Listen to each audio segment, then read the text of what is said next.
agenda. One has to do with adopting a wealth tax for increased financing of public services. We also want to, this is what we mean when we say tax the rich, not the poor. We also want to end unjust tax burdens on the people. So there is a big demand for reducing and scrapping the VAT and other regressive tax policies.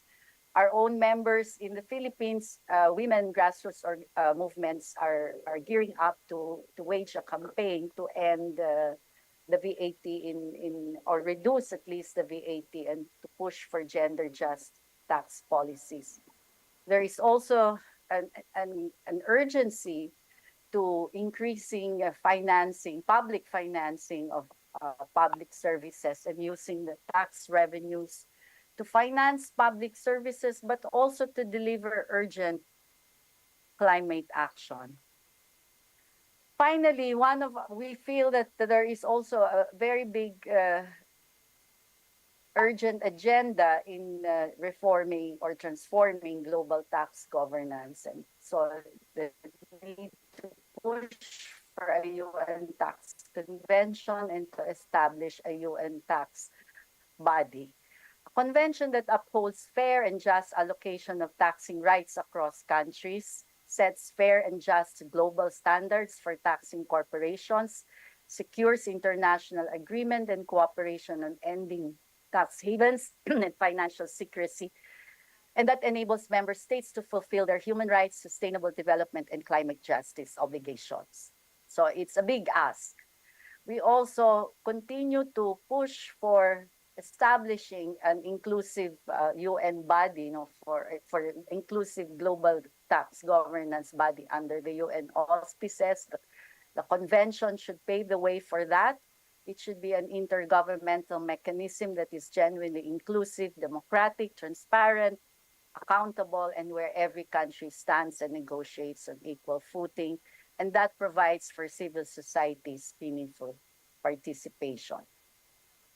Having said all of that, how do we do that?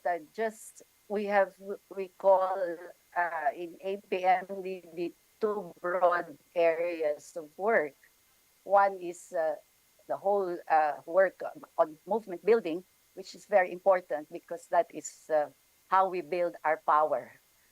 And if we want to transform power relations, we begin with this. So this is one big area of work for APMDD. And as part of this, we work to strengthen the Tax and Fiscal Justice Asia, which is really a broad alliance.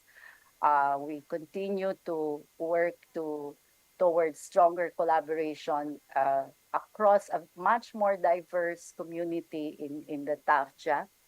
The second major big area of work is, of course, the creating change through campaigning. And I already shared with you our campaign priorities that we are very excited about because at least there is the interest in wealth tax advocacy is gaining momentum in several countries in our region. I'll end with just very briefly reading a few excerpts from our own regional conference. Like you, GADJE and TAFJA had its conference just last month under a very similar theme, rewriting global tax rules to work for people and the planet. And I want to read the communique because that expresses the unity that was, the unity in positions that was achieved, hammered out during the conference that we had. And these paragraphs I read will be really more directly addressing this final round of negotiations around the TOR for the UN Tax Convention. We said at that conference we want a UN Tax Convention to provide adequate tax bases that can guarantee our human rights and advance social, environmental, and gender justice. We demand that the voices and interests of the Global South take priority in the negotiations and that states respect, protect, and fulfill the right to participation by being inclusive, democratic, transparent, and accountable. We call on governments in the Global South to act in unison and overcome the divide and rule tactics of the OECD countries by continuing to advance an ambitious TOR. It is only through this unity of the G77 and the Africa group that the OECD member states will be compelled to remain at the negotiating table. We demand that the governments work together to deliver a UN tax convention, TOR, that is anchored firmly on tax justice principles. A strong TOR is one that establishes the link between tax policies and the financing of international goals, obligations, and commitments. This includes, but is not limited to, human rights, gender equality, quality public services for all, the promotion of well-being and quality of life, sustainable development, environmental protection, and climate action, and increasing equality within and between countries. We demand that principles of fairness, equity, progressivity, transparency, effectiveness, and international cooperation be explicitly foreground the negotiation process. The TOR must advance gender equality by mainstreaming gender transformative action, starting with addressing the inherent gender bias in the international tax architecture. Finally, we call on our fellow people's movements and civil society members to demand that our national governments champion a UN tax convention based on these principles. The present international tax architecture is the product of colonial domination, a relationship which persists to the present day. It is imperative that all peoples who stand for the principles of human rights, equity, fairness, and transparency unite and take decisive action to rewrite the rules to finally work for people and the planet. So this was agreed upon, and we had a press conference on this. As we speak, our members are already planning conferences, press conferences in Pakistan, activities with briefings with parliamentarians in Nepal, and other similar actions. We are also in touch with our new members in Japan, our colleagues in Japan, to really try to develop more specific strategies to address those countries in our region that have been defending the OECD tax agenda or have been actually part of the forces that have been blocking or delaying many uh, initiatives to reform the global tax system since for many years now. And I would name Japan, Korea, and Singapore.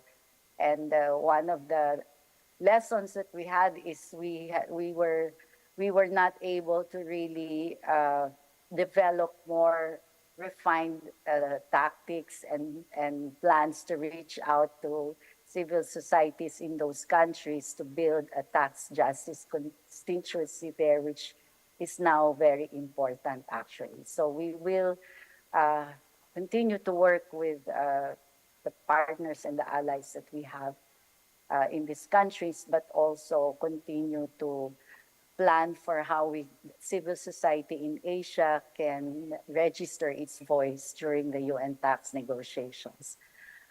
Thank you very much for this chance to share with you. I'm also eager to hear from the other speakers in the panel.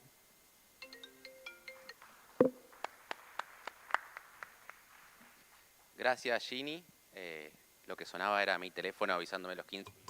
That ringtone was my phone telling me that time was over. So excellent presentation. Thank you for sharing with us the APMDG work.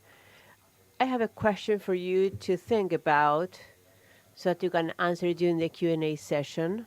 And afterwards, I will give the floor to Luis Moreno. So my question is, what can we expect from the governments in your region, in Asia, during the UN negotiation week? And what tools, which part of your work carried out over the last few years do you think might be useful for us to work together and to support this process? Well, Lucho, you have the floor. You have 15 minutes. And we'd like to know what has been done in the region and what we can expect looking forward. Thank you. It's really a pleasure for me to be part of this panel, which, as Jeannie said,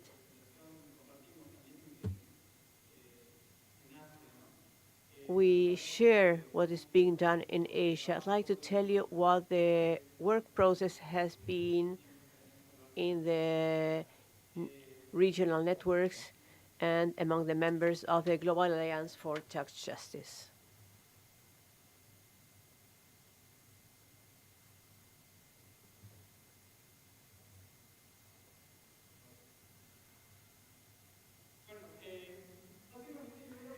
Basically, I will start with a brief analysis that we have already heard over these 4 days, but I'll try to be brief because I think this can be the starting point to understand what is being done by the Latin American and Caribbean Fiscal Justice Network has done and the different activities that have been carried out to promote tax justice in the region.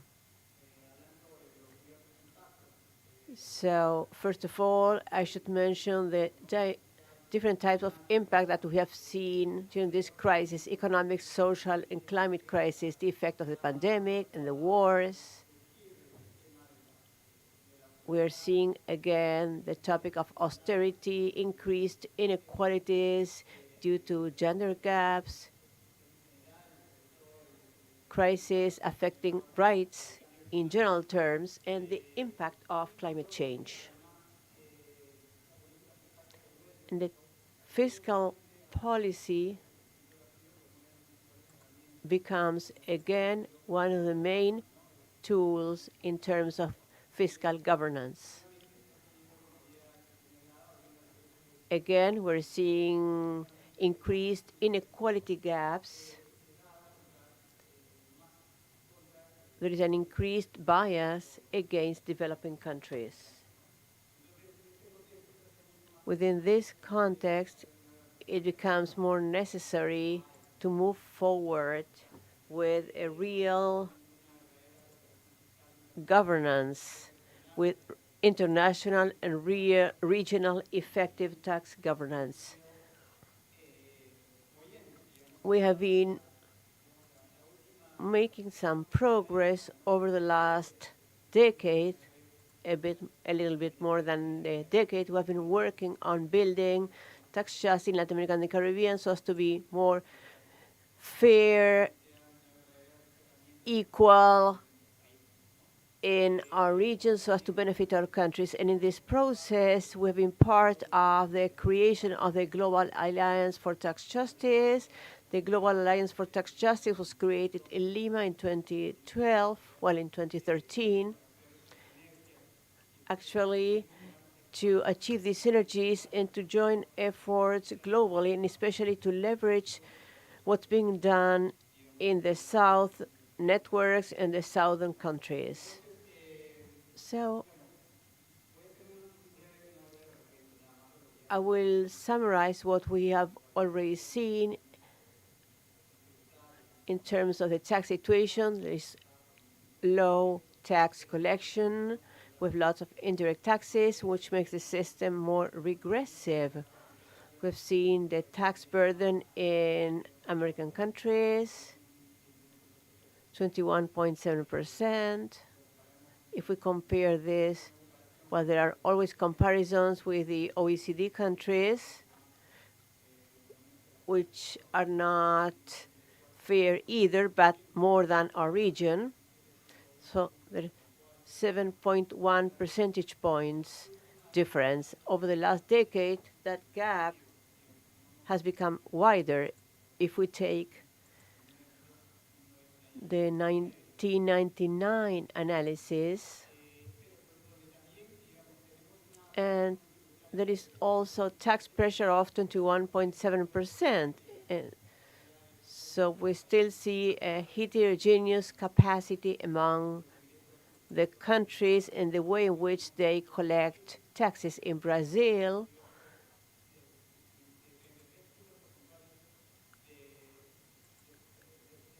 the score is 33 percentage points of the GDP, while countries such as Guatemala, it's 14 percentage points. So we see that there's quite a heterogeneous situation when it comes to collecting taxes. And if we analyze tax burden, which is the graph on the left, many of the taxes are indirect taxes, VAT, for example, which eventually tax those who have less, while wealth or income has a much lower rate. VAT and indirect taxes account for 50%, while direct taxes are around 23%. And this shows something that we have already mentioned quite a few times this week. And with these tax systems, we see a high level of evasion and avoidance. According to the ECLAC,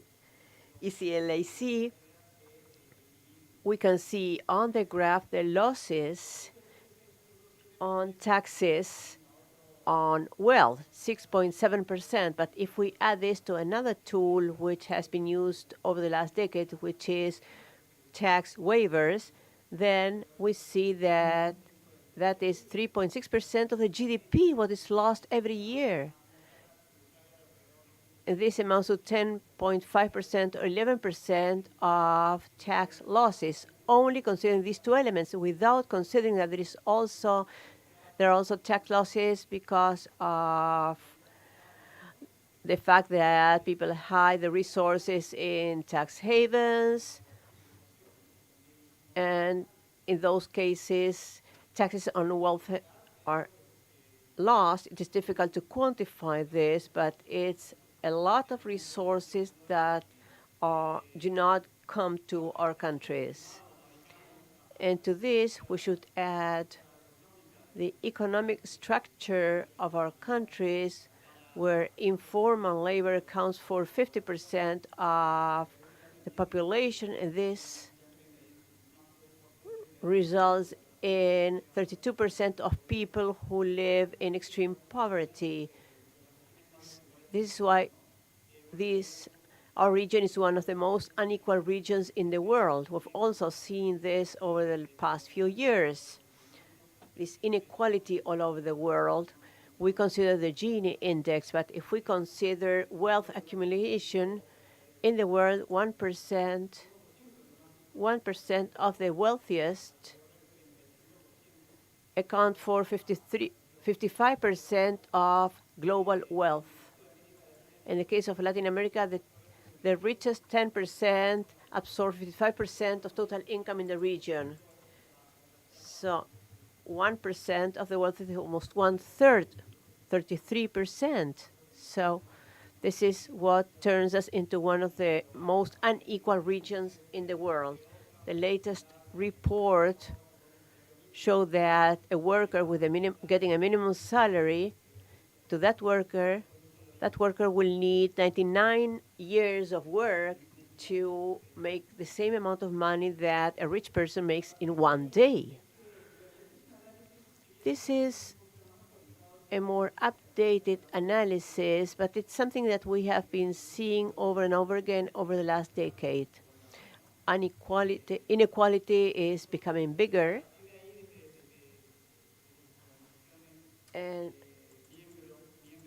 the organizations which are member of the Tax Justice Network in Latin America and the Caribbean, and considering that there are also regional networks such as the IPS and LatinDat, we have seen that the main tool to fund public policies is the tax policies. And this goes against other tools which have been used in public finance, such as indebtedness, as a result of which financing eventually increased indebtedness levels.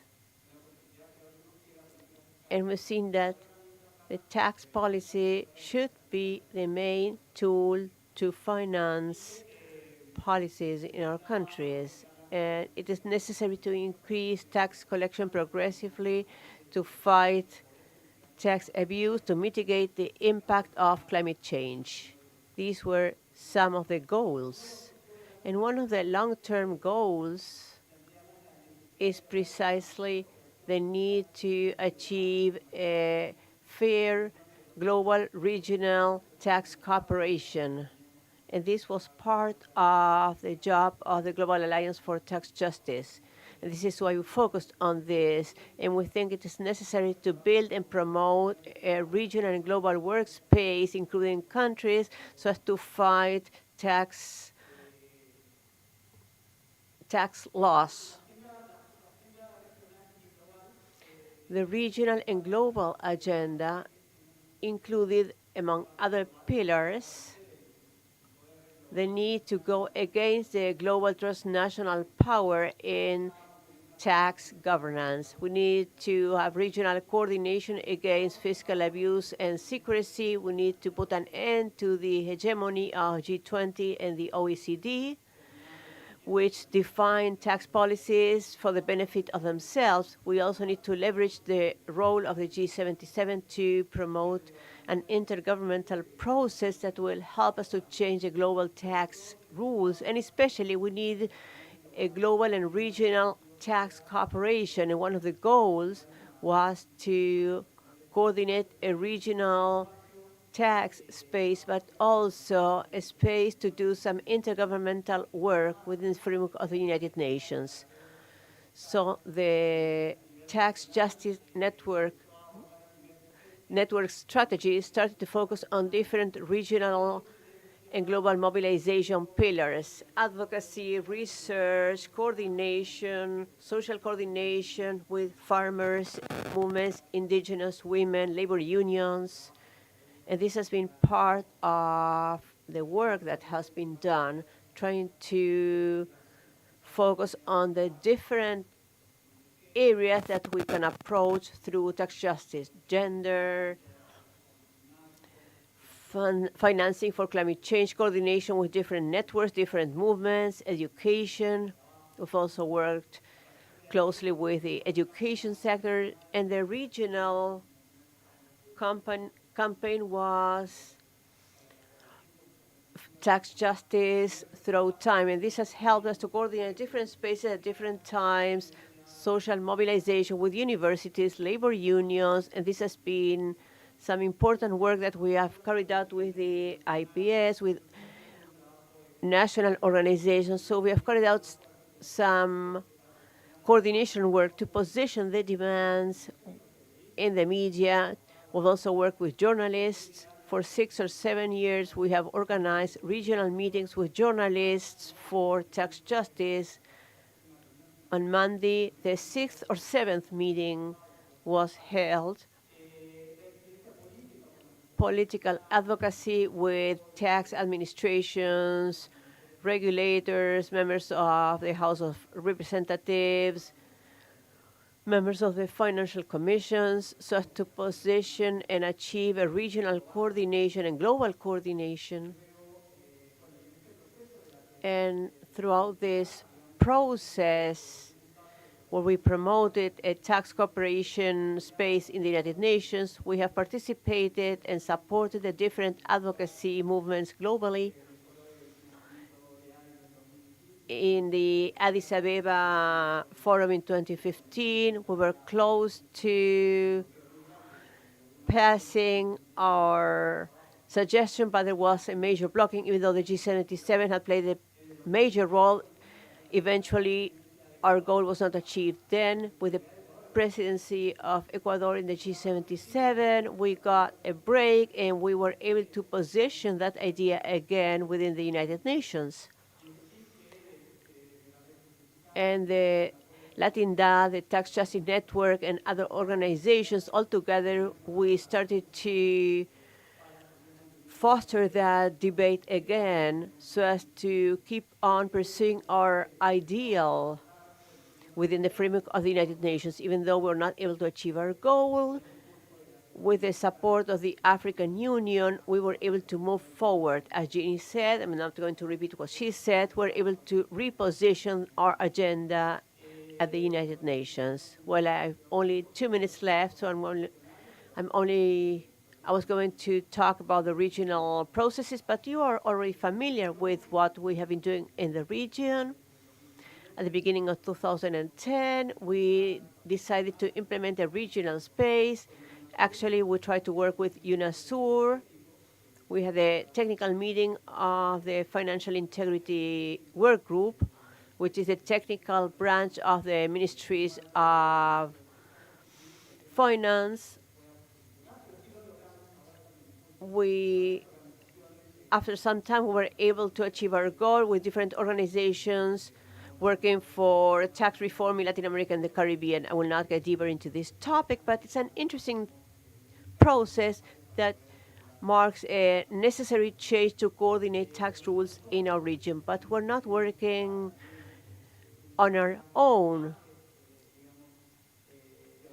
We are making progress, and we're seeing what the OECD is doing in the region. We have Chile, Colombia, Ecuador, and Costa Rica, and there are also other countries that are about to adhere, Argentina, Brazil, and Peru. So there's over 7 countries that would be trying to join this process. And regionally, the OECD has implemented, from a tax perspective, different technical assistance and participation in different global fora. And that is the greatest contribution they're making in terms of international taxes. Well, I have to finish, but at a technical and political level, we also have the Punta del Este Declaration, which is a commitment to implement tax information exchange and to fight evasion, tax evasion and avoidance, and other financial crime. This is within the framework of the OECD policies, which by the end of the day do not help us and takes resources from us. And I'm getting to the end now. So it is necessary to promote the debate within the United Nations. It is necessary to implement urgent reforms to put an end to these inequalities so that taxes will work for the people and the planet. It is also necessary to get political support provided by governments from all over the world and the southern countries. And there is also a commitment by the civil society in general. We need to promote the global agenda of the fight against fiscal abuse committed by the big companies and the large wealth. We need equal conditions within the framework of decision making, and we need to link global governance with promoting global governance is key. This has an impact on lots of things. We need to fund climate change action, sustainable development, gender, etc. So we consider it is necessary to reactivate the civil society, social movements, labor union movements, so as to work together. Even though we have been doing this over the last few years, it is still necessary to promote this work until we are able to have a place where we can contribute on an equal footing. Bueno, muchas gracias, Luis. Thank you, Luis. I think that what you have just explained to us is quite interesting because it puts us in context and the themes around which this discussion is taking place, the content, and also the need to enhance advocacy and coordination with the different stakeholders, which are essential to advance these objectives. To conclude with this panel, we have Dereje, who is going to speak, standing in for Francis, and he's going to offer to us an overview of the work done in Africa.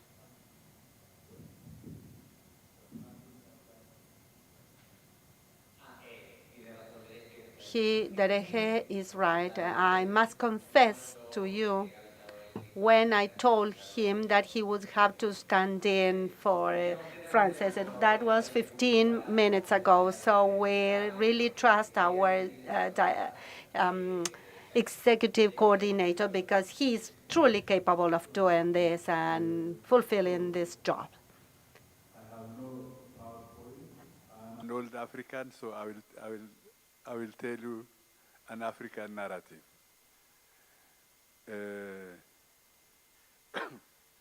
Okay, TGNA was created in 2007 at the World Social Forum in Nairobi. I was fortunate to be the founding chair.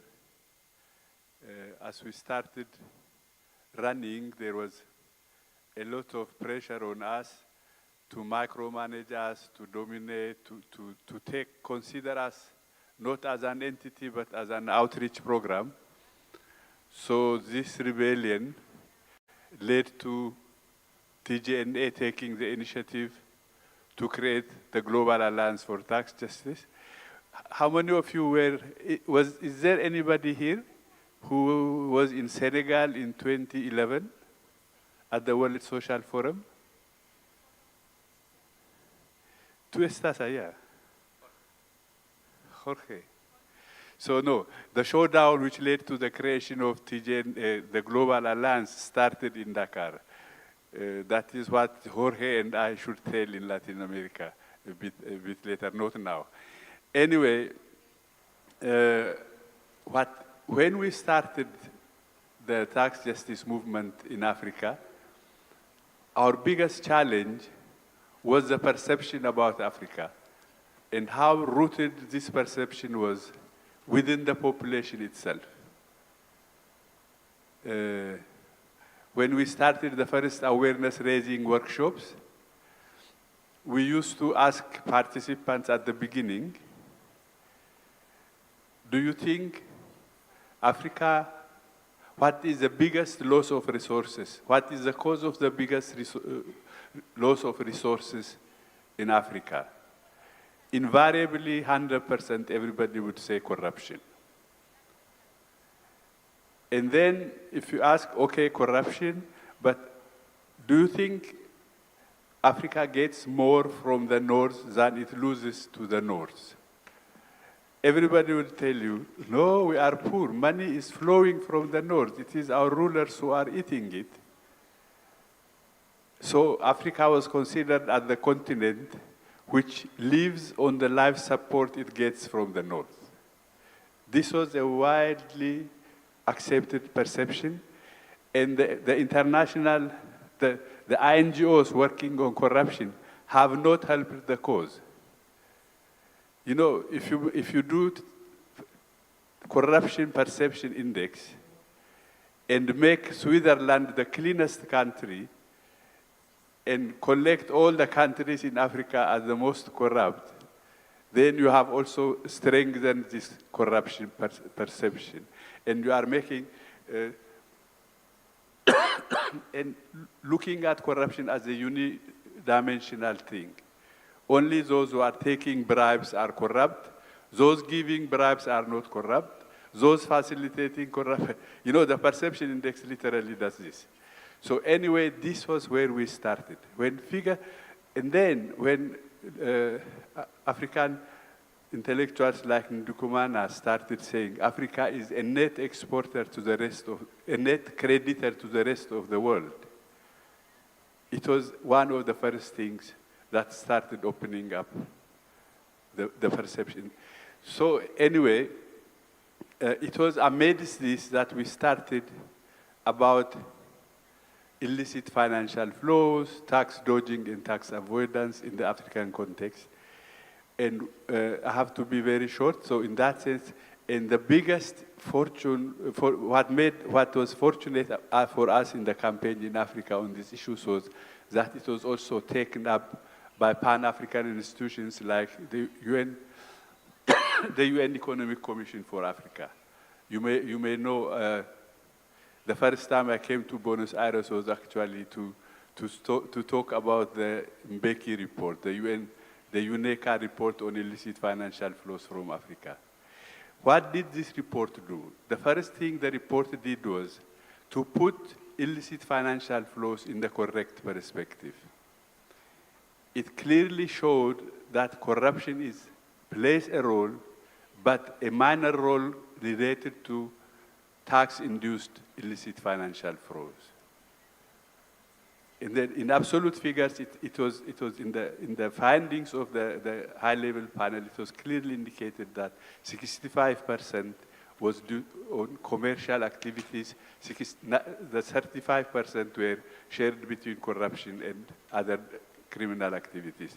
This was a very important finding, which helped us dent into the perception created around corruption, and corruption being the only evil that is plaguing Africa. The second one was the Mbeki report immediately recognized that this is not only an African problem, it has to be solved at the global level.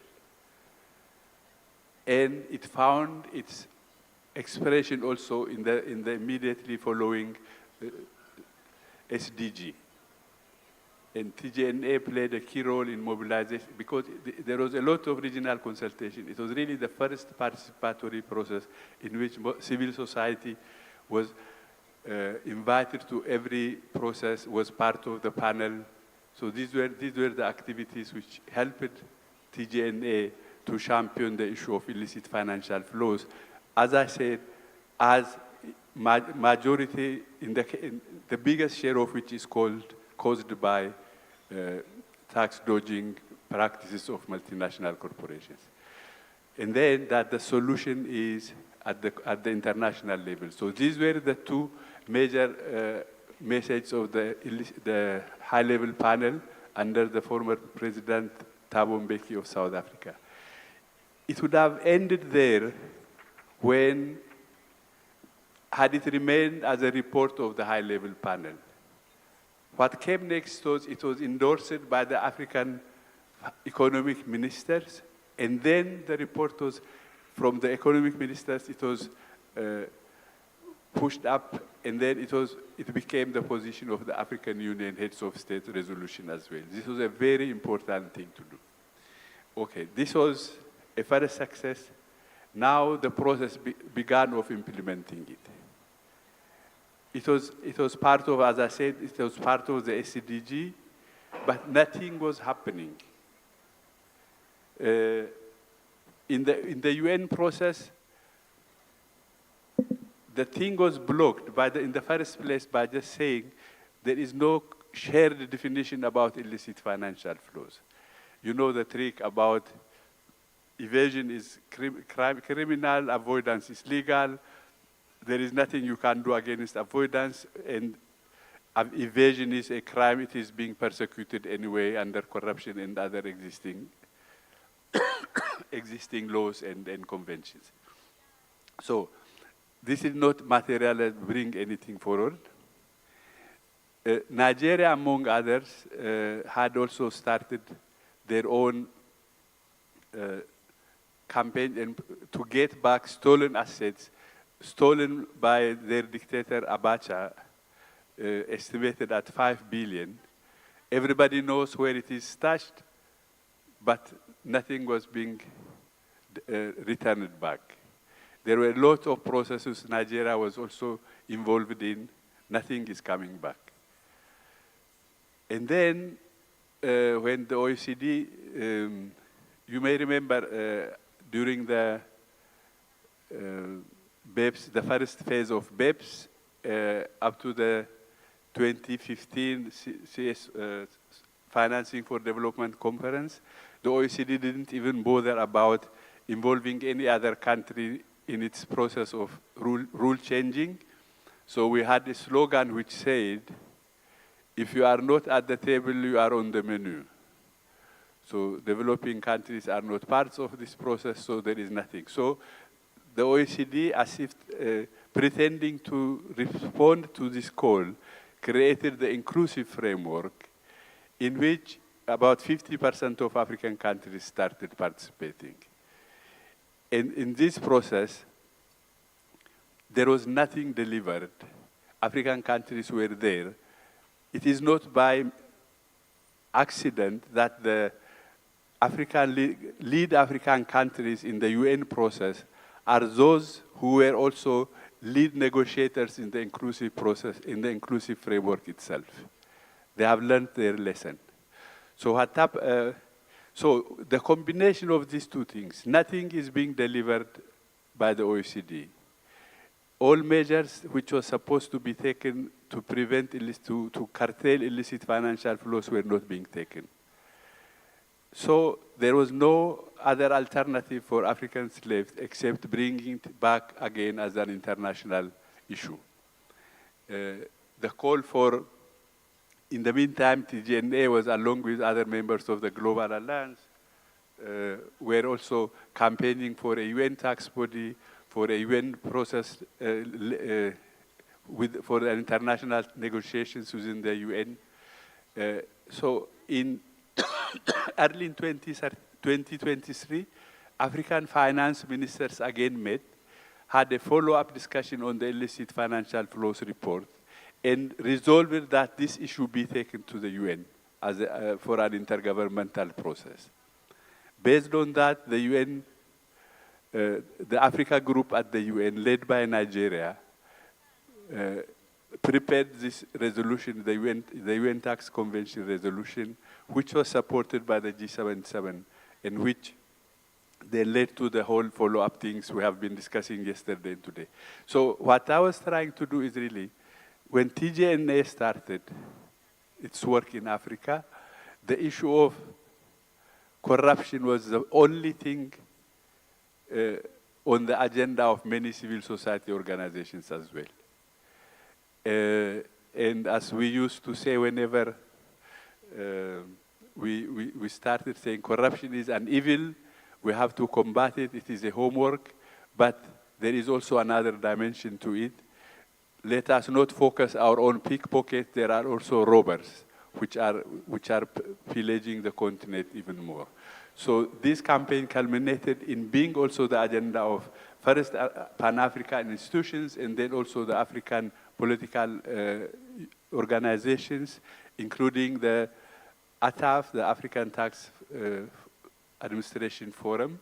All this, so TGNA was able to integrate itself with these Pan-African institutions to move the agenda forward, first in Africa to reverse the narrative I was talking about, and then to champion it in the UN process as well.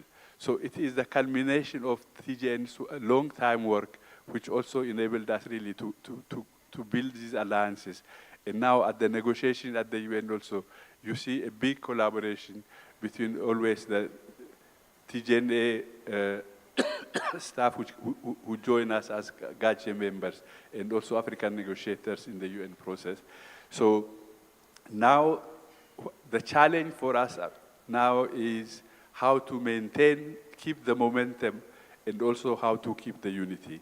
As I said yesterday, we are very worried by the co-option of Africa into the G20. And we are hoping that those who are happy about red carpets will not also believe that they have been decision makers on the global scene, and then that they keep their foot on the ground to believe that Africa still needs to fight to get its taxing rights and also to keep illicit financial flows from leaving the continent and go into the coffers of rich people and rich countries in Switzerland and the USA. Thank you.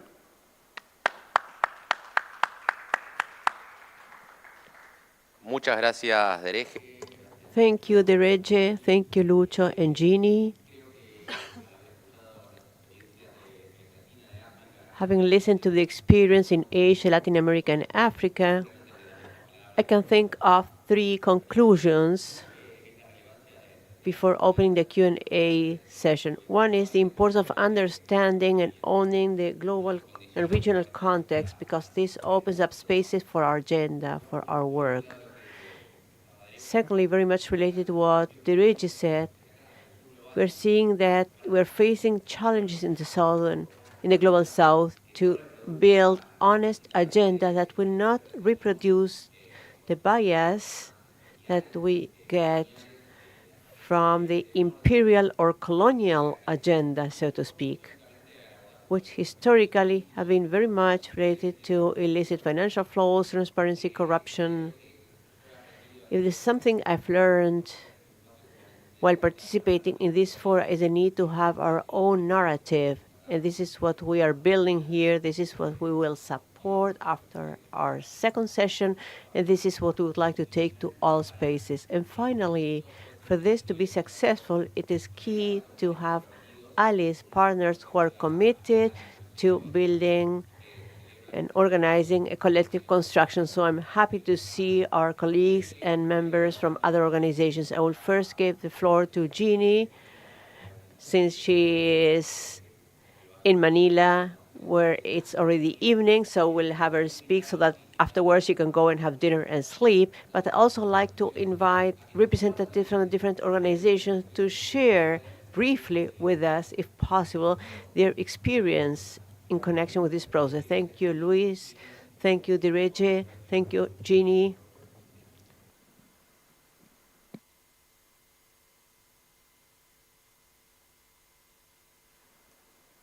¿Tenemos a Ginny?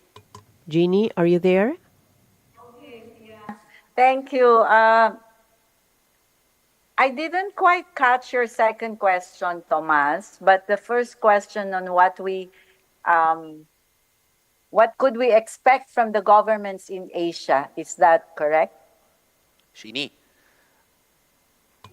Can you hear me, Jeannie? Very much But awake. the guys from the tech needs our IT guys there. Thank you. Thank you very much. We are not seeing you. Oh, okay. So on your first question, what can we expect from governments? If this is about the UN tax negotiations, your question is about that. Yes, I'm anxious for New York's second round of negotiations, so yes.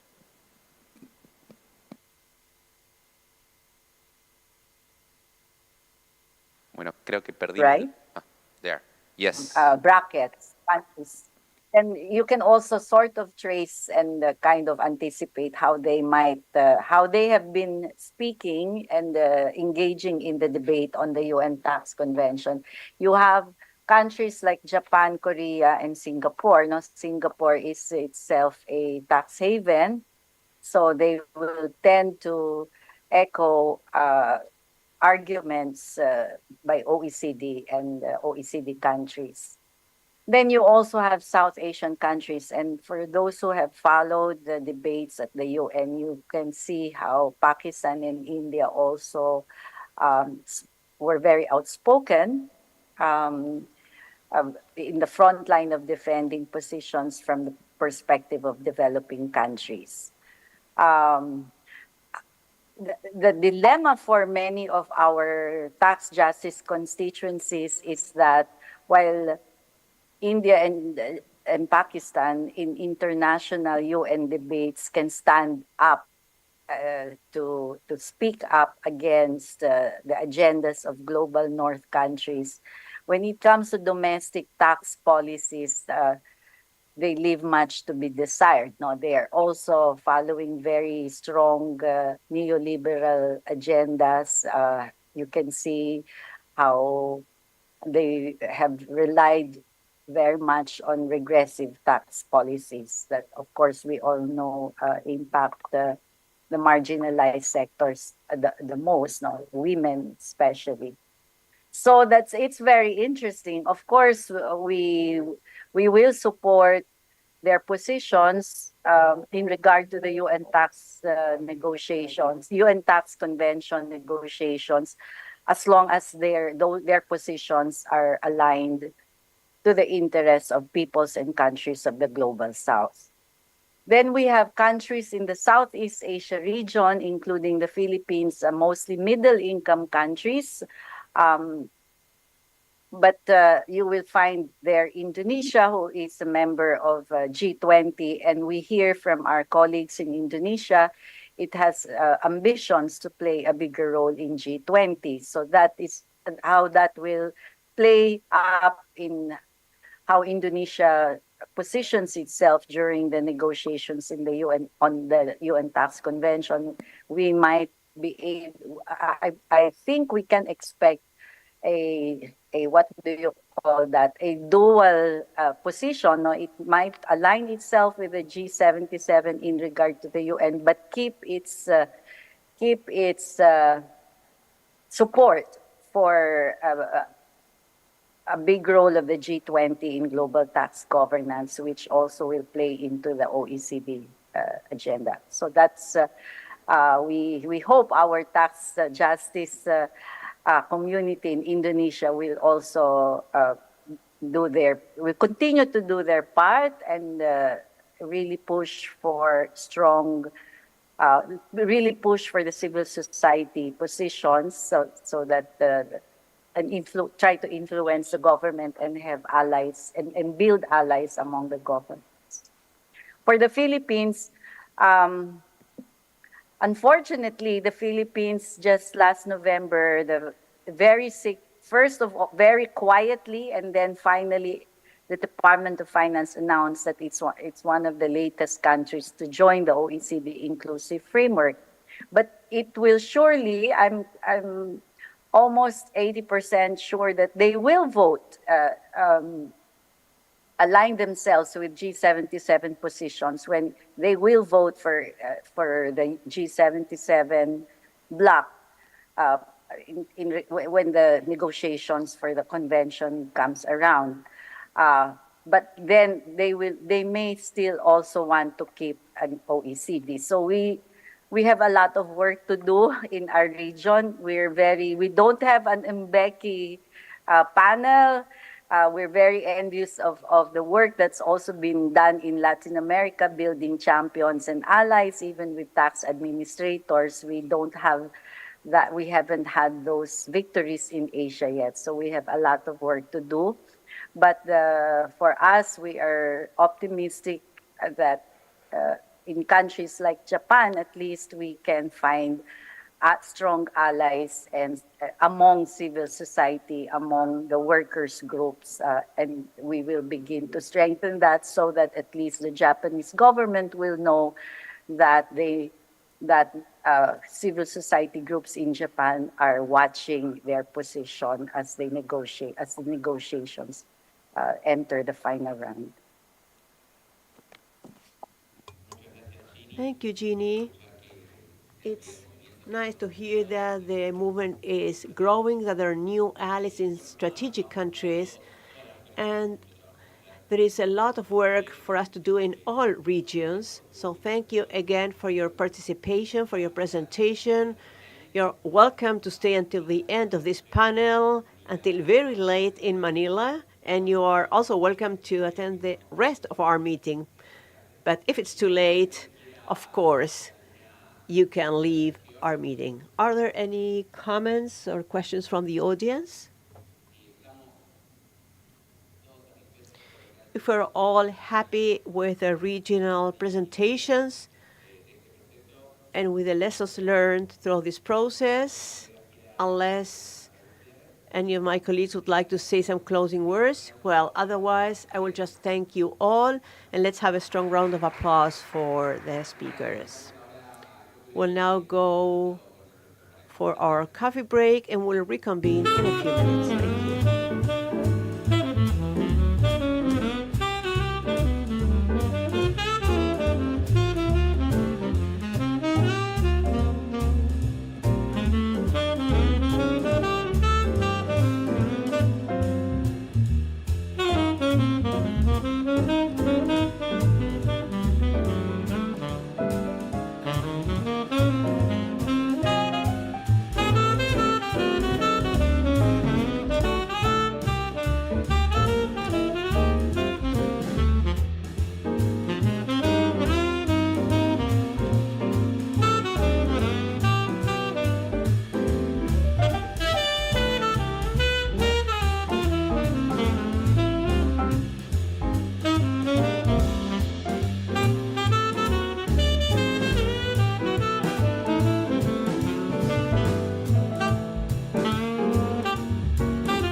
I would like to ask our colleagues from who are taking part in the next panel to come here, please. Nayaret, Veronica. Hello, Vero, Mahu, María Emilia.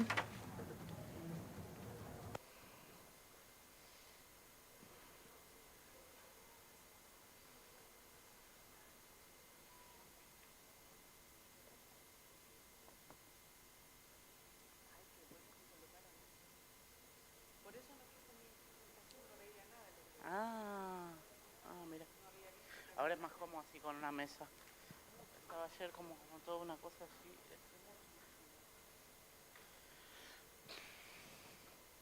A ver.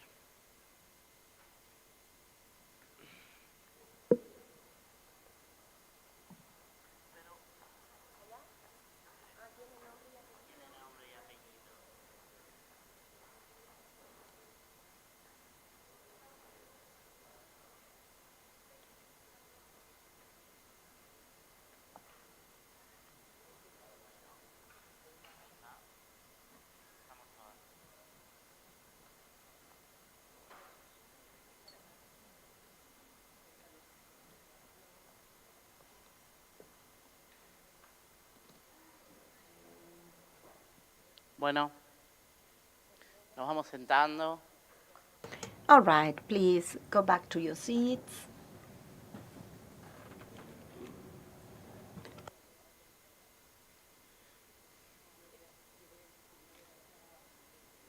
¿Cuánto frío hizo?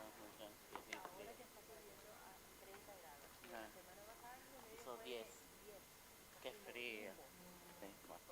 No, porque no tienen nada preparado.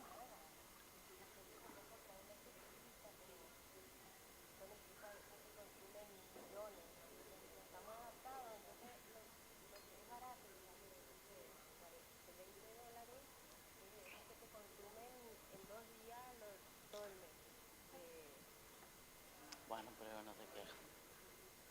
En Córdoba hizo 5 grados bajo cero toda la semana. Me dijeron, venite acá con todo el abrigo que puedas. Yo no, para mí está hermoso, no te frío. Y en unas zonas más rurales se me rompió el auto. Se me rompió el auto por eso.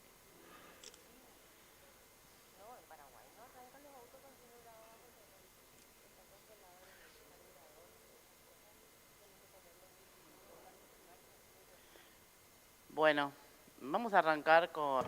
All right, so we'll start with this session before lunch.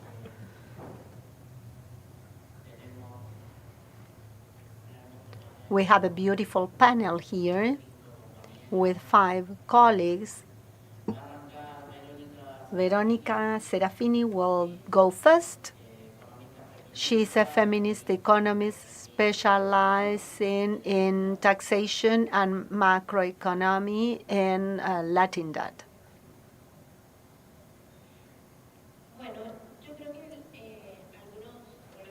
I think that most of you here today were also present yesterday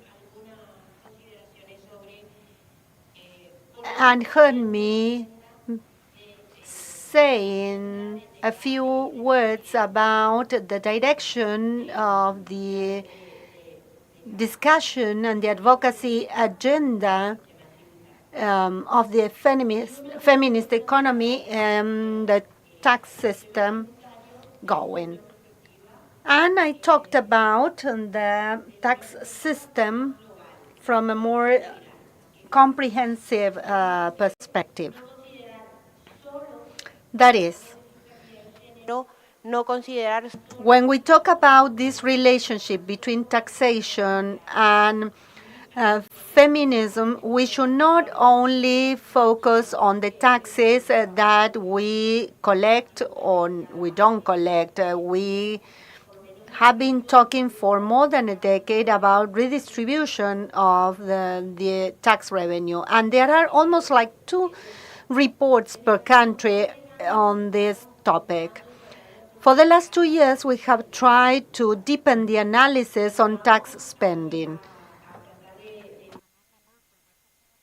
But if we are going to focus on that, then we realize that we find a situation that is even worse than with the impact of indirect and direct taxes, because we do not only lack disaggregated data by gender, but also by categories. And then we have a concern about all the social aspects, services,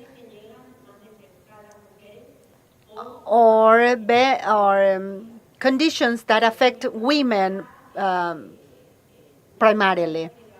We don't have a disaggregation for tax exemptions in the case of care activities. So it is very difficult for us to know, because you may have some care-related tax exemptions that may be compared to tax exemptions to capital. But we need to know who benefits from these tax exemptions. In Brazil, there is one study, as I said yesterday, that there is some bias towards white men, because tax exemptions by nature give some benefits to those who consume or who have resources. So they end up benefiting higher income sectors, and those that take part in care activities, well, the ones that benefit the most here are men. So we need that critical analysis. Who is benefiting from this? Capital, labor,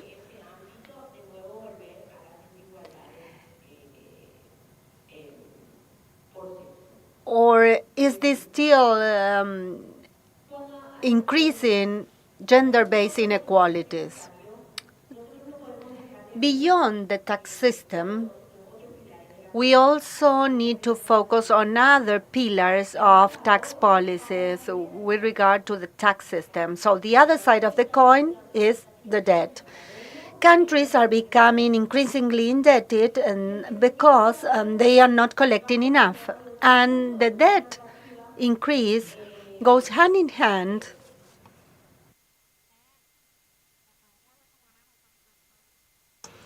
with this position that tends to go against women, because debt is not being used to finance rights that directly affect women. Debt is, or the funds from debt are being used to finance extractive activities. We have some indicators like the feminization of poor households. We see that as the economy increased, the percentage of women in poor households also increased, because from the extractive model, those that came out of poverty were men. So the debt is not being used to finance public services or care activities. And it is deepening this model that doesn't do justice to women, because many say that growth drivers have become stagnated, therefore the gender bond is, or the gender bonus is one of those drivers. So this has to do with women who work fewer hours or who are not in formal jobs. If we look at the number of hours that women work, both in paid and unpaid activities, on average, women are working more than men. So that gender bonus is going to be realized if women start contributing to that growth, but that will come at the expense of a greater workload on women.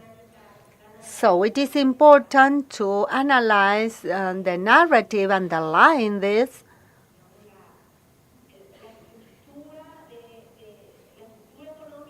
The economic structure and the architecture underlying debt and taxes. When we start having problems repaying the debt, governments implement austerity measures. And austerity measures, once again, are linked to the tax system. Instead of collecting more from those who benefit from economic growth, spending is reduced. When we think about taxation and gender, there is a direct relationship between tax revenues and the problem of the debt. Another aspect that we need to consider when we talk about taxation and tax policies from a feminist standpoint is that of tax rules. Tax rules understood in a broad sense. Almost all countries have approved laws, except for Bolivia, that implement tax rules. So, the debt sustainability analysis is compounded by tax rules that set some caps on spending, on deficit, on the GDP debt ratio, and also tax caps, because those tax rules, instead of saying that the rich need to contribute one more percentage point, because we have that level of debt, some countries set caps to those taxes. But we also have some false truths here in these rules. Brazil and Paraguay are very good examples. They say that you can't use debt for current expenses, and that is false because the studies on the return on capital, on human capital, indicating that these funds cannot be used for current expenses show that those returns are higher than the returns in construction or in infrastructure. So, in the orthodox theory, some taxes are denied and when they go against women, because here we are talking about human resources, transfers, maternity leaves. So we are talking actually about current expenses. So we also need to dig into the architecture of the debt to supplement the debt sustainability analysis. So we need to focus on tax rules.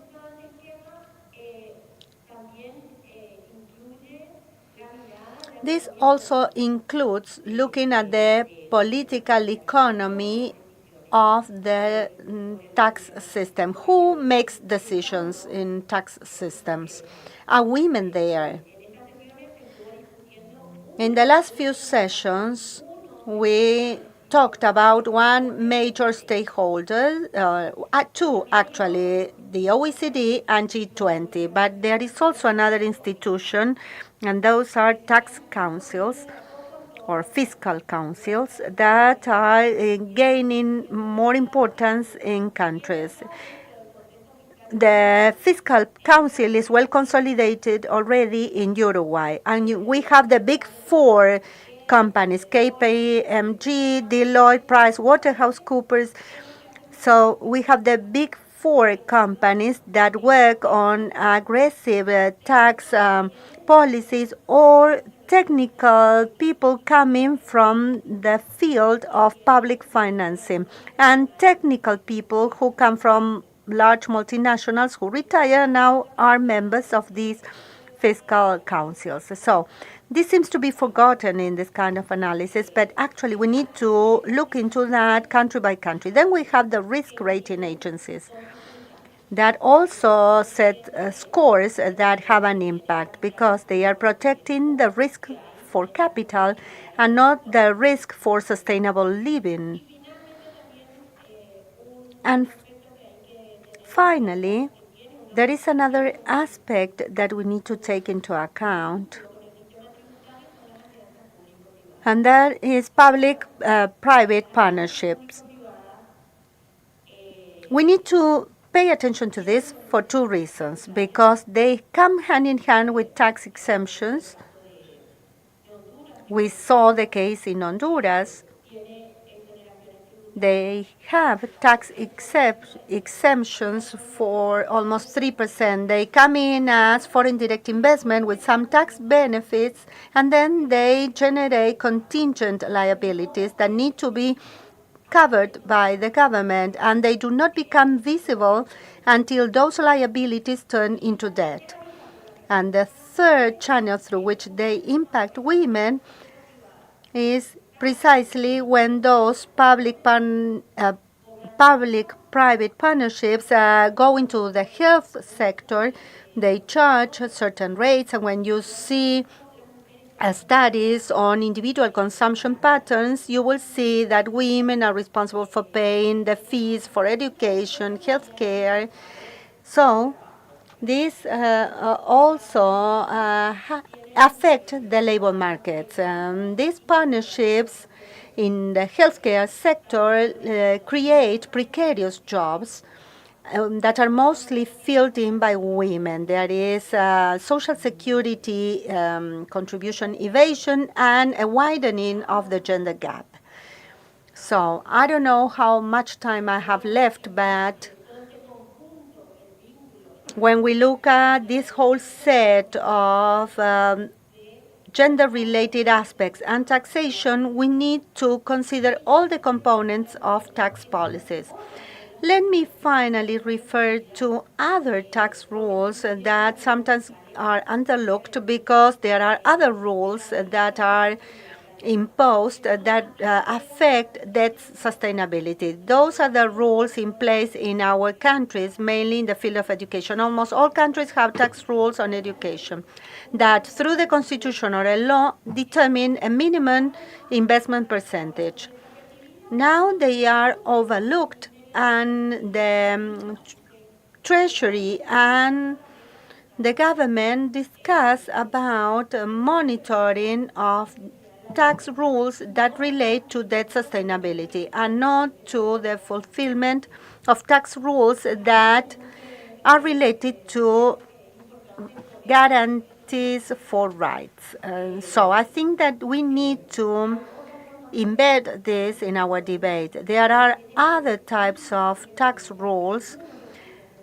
Those are some laws that may provide some resources to our countries. For instance, one country may determine that you can't reduce spending in a certain budget line, but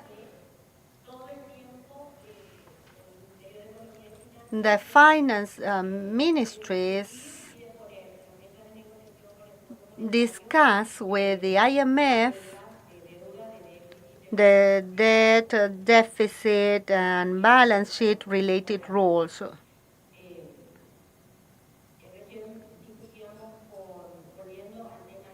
Going back to tax spending, we were talking about how we should discuss on tax spending and how we can link tax spending with the processes that are currently underway. I leave you with this question because tax exemptions for education, for healthcare, for care may or may not be beneficial. So is there a benefit there? Do we want taxes? Should we combine both? And I also think that it is important to talk about social protection schemes because financing for social security in our countries ends up being like a tax that is under pressure in some countries because there are some contributions from the employers that are now being withdrawn. In many countries in the region, we are looking at what happened with the privatization of pension funds. So when they became privatized, the employers' contributions disappeared. And that is essential for sustainable living because employers' contributions are used to finance leaves or pension funds. So, when we talk about women and gender, the utopia in an unreal world would be to ensure that all women can have the right to live, not just the ones that are employed, but also those that are self-employed, and that the gaps shouldn't be so broad because a child born from a domestic worker will have a paid maternity leave tied to the minimum wage, and another child born from mother who works at a bank will have or will generate a higher leave.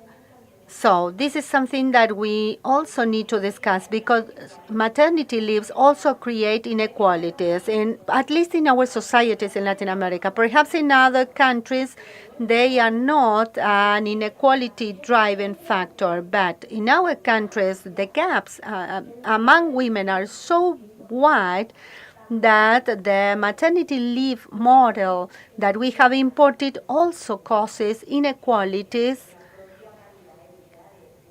in the quality of life of those children that we are trying to protect through these measures. So I finish here. Thank you.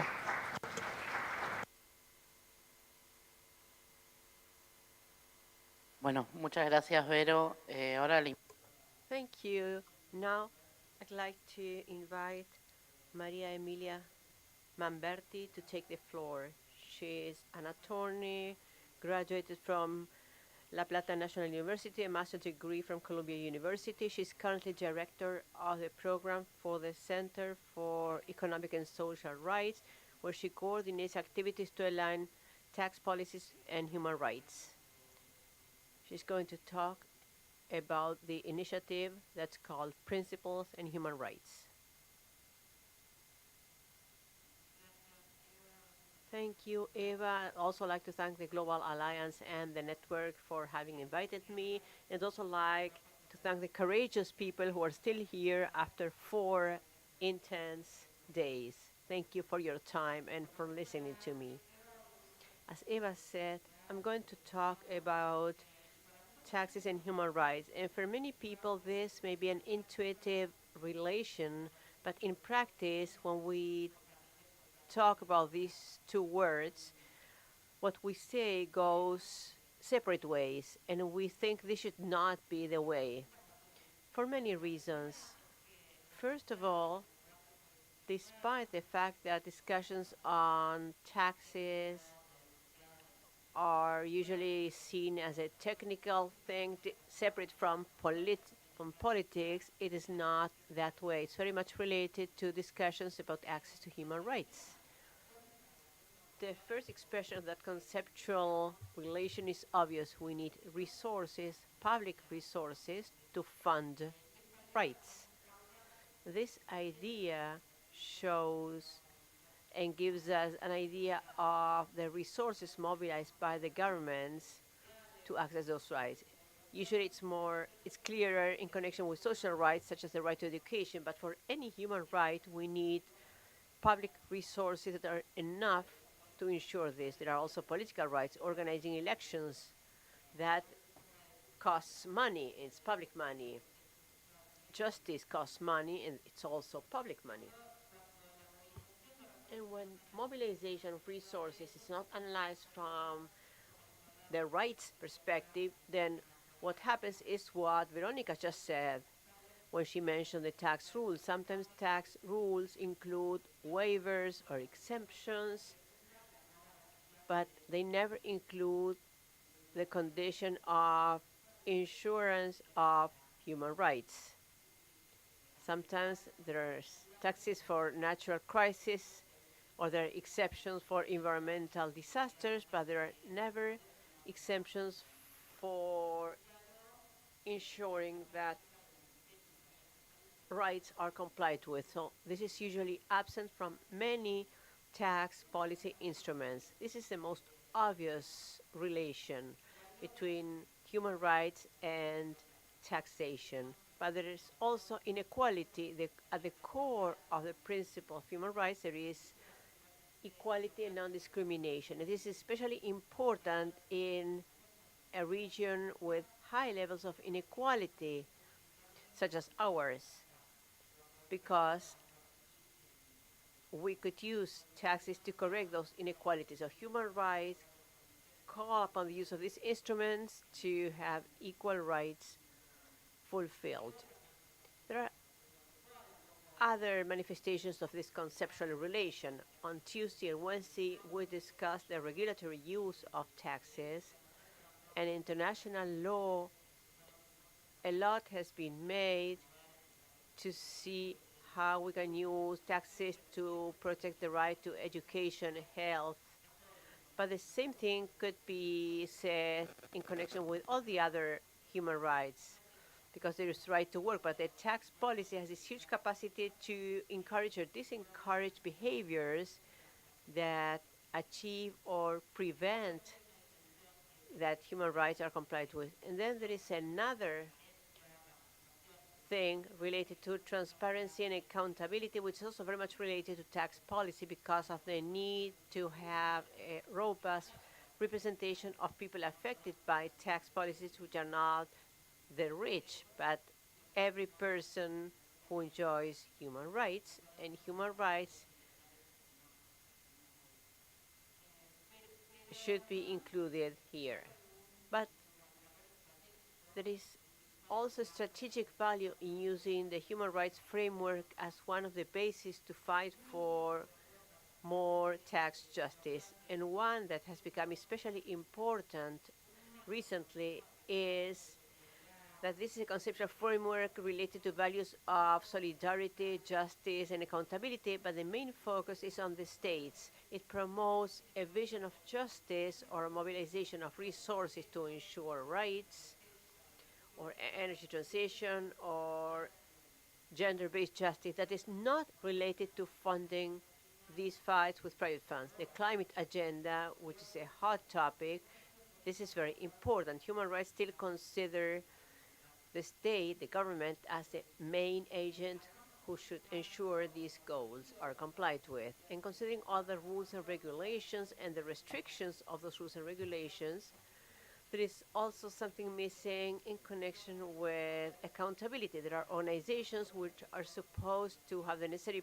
power to even use sanctions if necessary when the goals are not achieved. And similarly to other frameworks which have similar goals and values, human rights have a common language and a common set of values that make it possible to work together globally so as to promote the agenda. Since these days we have been talking about the UN Convention, I wanted to close my presentation by giving you some examples about how this conceptual framework and this human rights strategic perspective might be implemented in the next steps. Many organizations that are represented here, Fundar, FJ,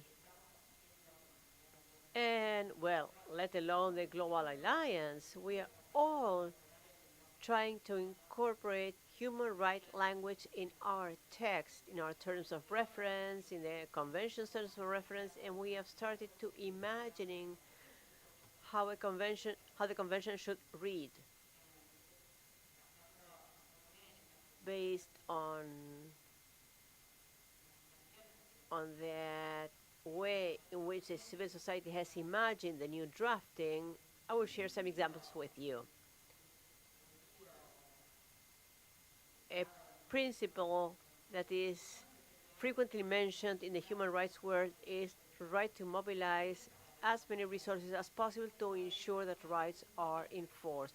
This restricts the discretional power of states to say how much and how to collect.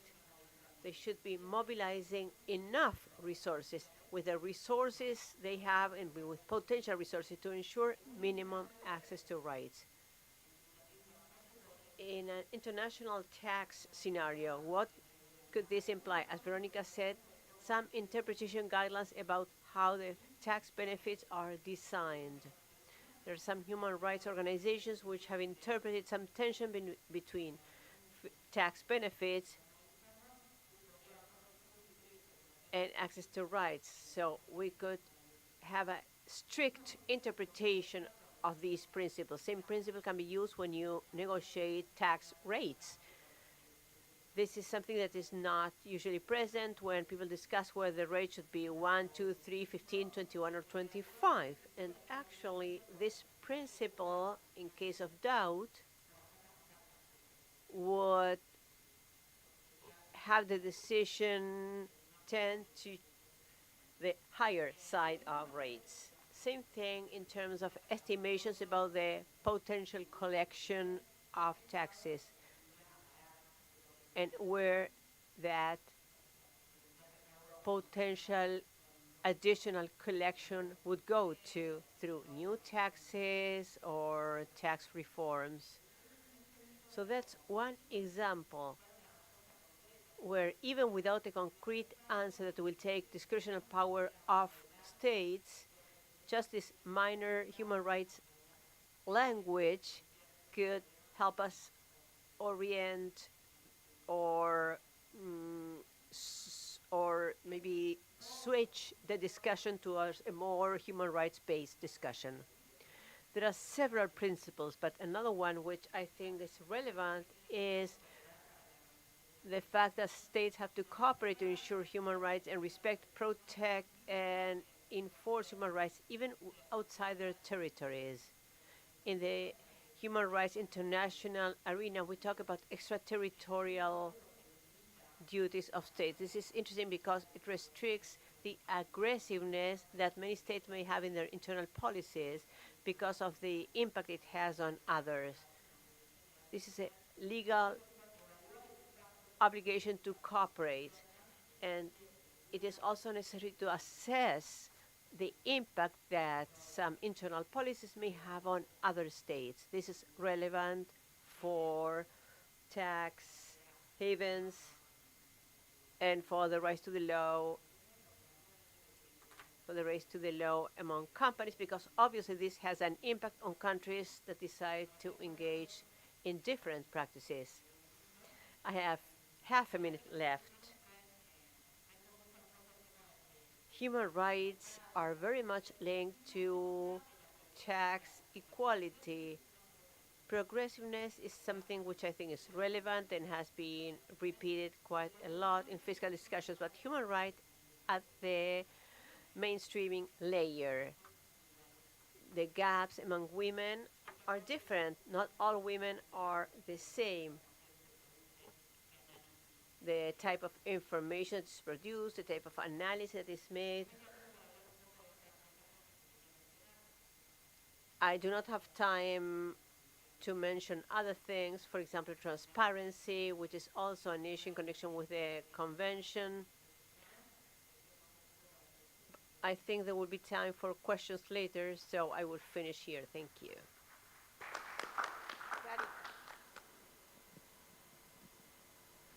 Bueno, muchas gracias María Emilia. Ahora como Thank you, Maria Emilia. Our third speaker will be Maju Carrión from Transformar Peru. She has a presentation, so perhaps we can show it on the screen. She's a trans feminist activist, the executive director of the Transformar Peru Association. She's a human rights advocate, researcher, a comedian, and a professional hairstylist. So she has a wide range of skills. She is committed to intersectionality. She's a trans woman, but she also defends transvestites. And she has a trans radio show. She also has podcast, and she was the winner of a biennial radio competition in Mexico in the category of journalistic podcast. She researches on trans people care, and she also received a stand-up award. Thank you.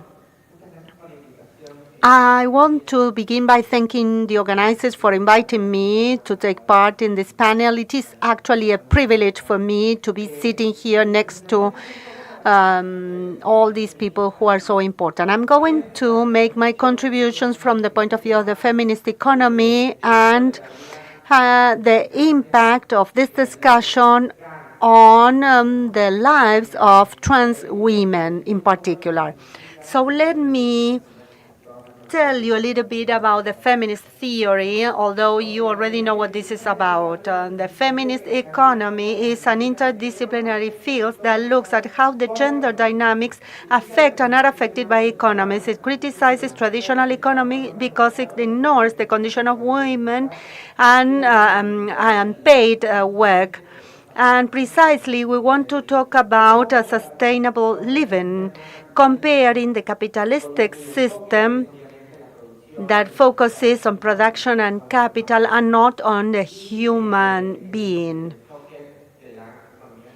And the focus of the feminist economy is placed on people. Yesterday, we worked on an exercise led by Clelia. And when we speak about the feminist economy, anybody could say that we are trying to bring more money into women's pockets by taking that money out of men's pockets. But that is not true. That is why we said that we need to change the narrative so that we see the importance of the feminist economy as for sustainable living, so that this can bring benefits for society as a whole.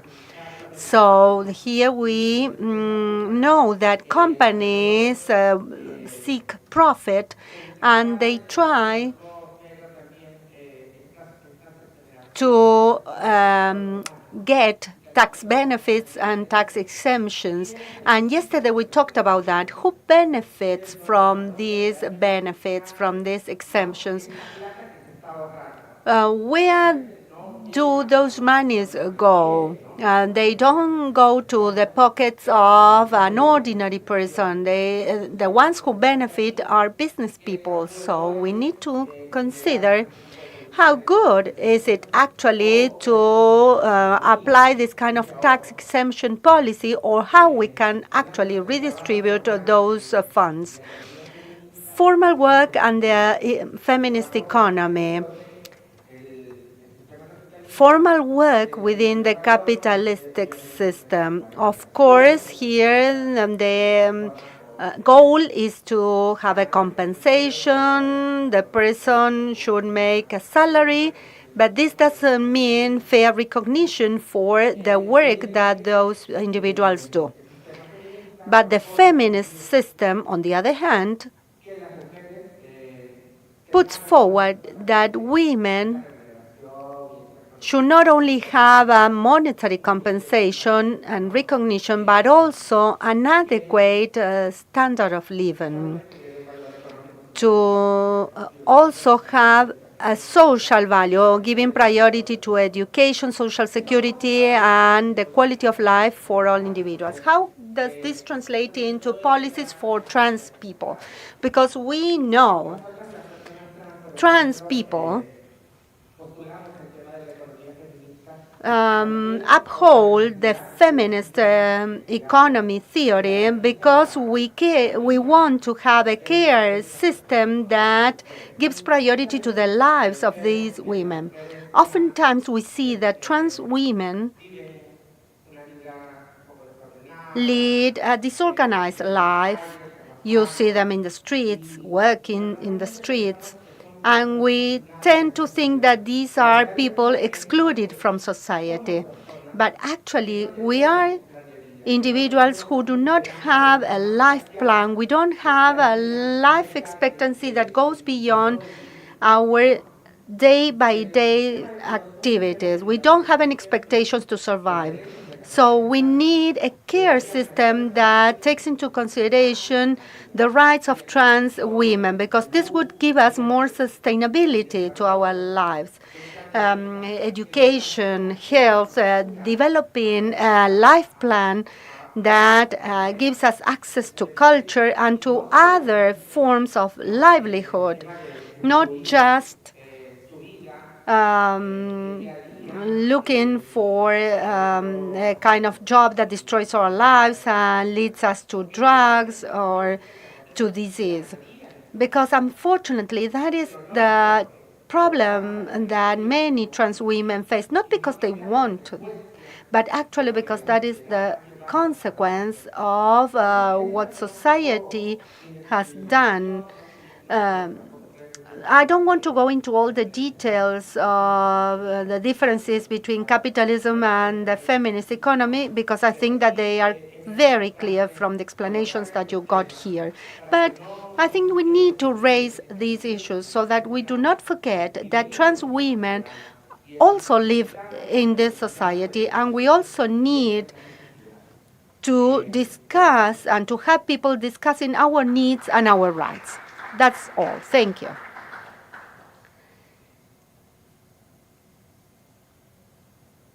All right.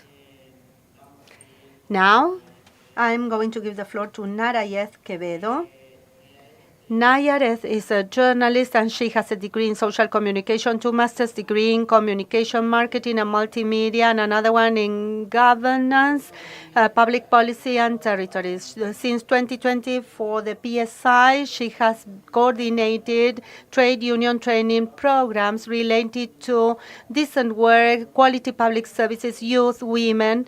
She has been the sub-regional secretary for the PSI for the Southern Cone countries. Thank you, Eva. Thank you for inviting me to take part in this panel. And here I want to address tax systems from different perspectives. I'm going to focus here on the world of labor, and I'm going to mention the role of the unions and the work that the PSI has been doing for the last few years in terms of tax justice. I don't want to exceed my time, so I try to bring some notes to organize my ideas. I'm going to explain some aspects, and this will be the methodology that I will use. For the PSI, tax justice is an increasingly important topic at the global level, and because it has an impact on the world of work and also for trade unionism. The Public Services International represents 30 million workers in 154 countries. It has underlined several times the need for a fair, more equitable tax system that benefits everyone, especially workers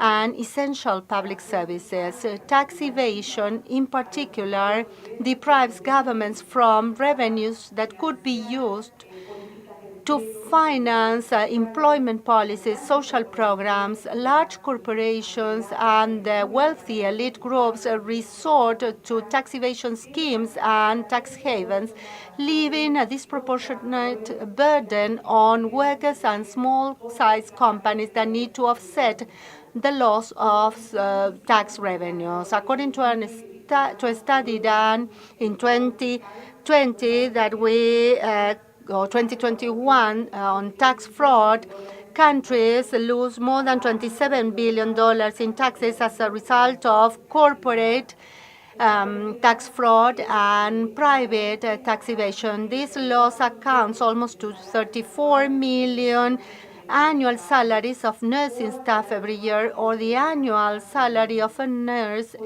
every second.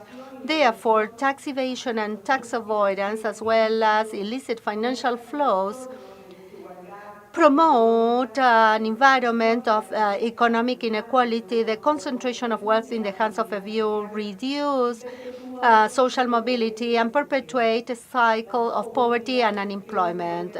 Job opportunities become scarce, poorly paid, increasing casualization and informality.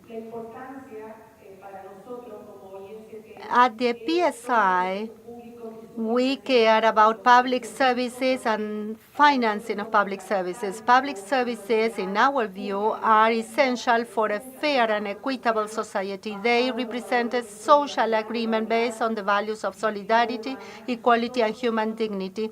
And the provision of quality public services guarantees the fulfillment of human rights and the fulfillment of basic needs such as education, health care, housing, and transportation. These services do not only improve people's lives but also contribute to reducing socioeconomic inequalities and promote social inclusion. But in order to finance these services, we need public resources to be internally mobilized.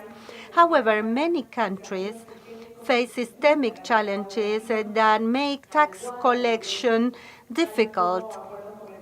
There are unfair trade agreements, unsustainable levels of debt, and abuses by multinationals. That is why the PSI for several years has advocated gradual and fair taxation as the most reliable and sustainable source for financing of public services.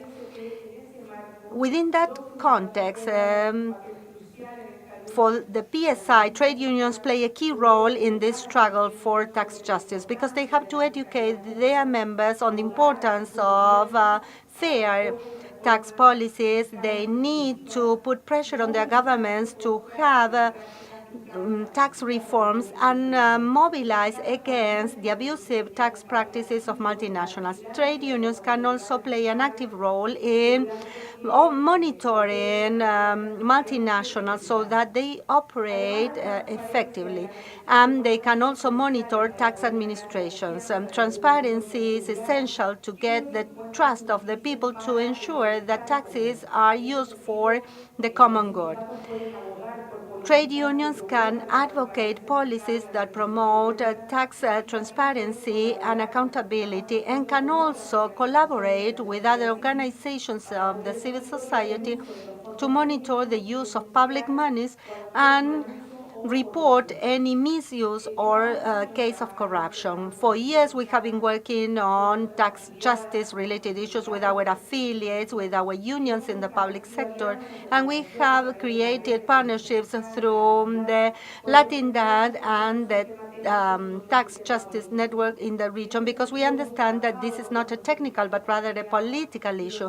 So we have worked with our affiliated unions, and we have urged them to demand their governments that tax authorities be independent of all branches of government and other governmental bodies, as well as of the political and economic influence.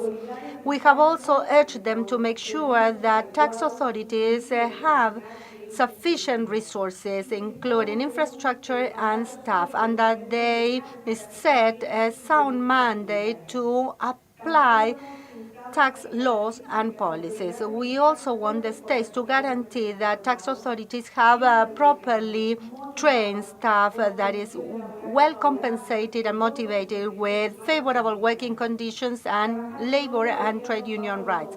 Working with other governments under the auspices of organizations such as the ILO in order to come up with an ILO convention for the protection of whistleblowers.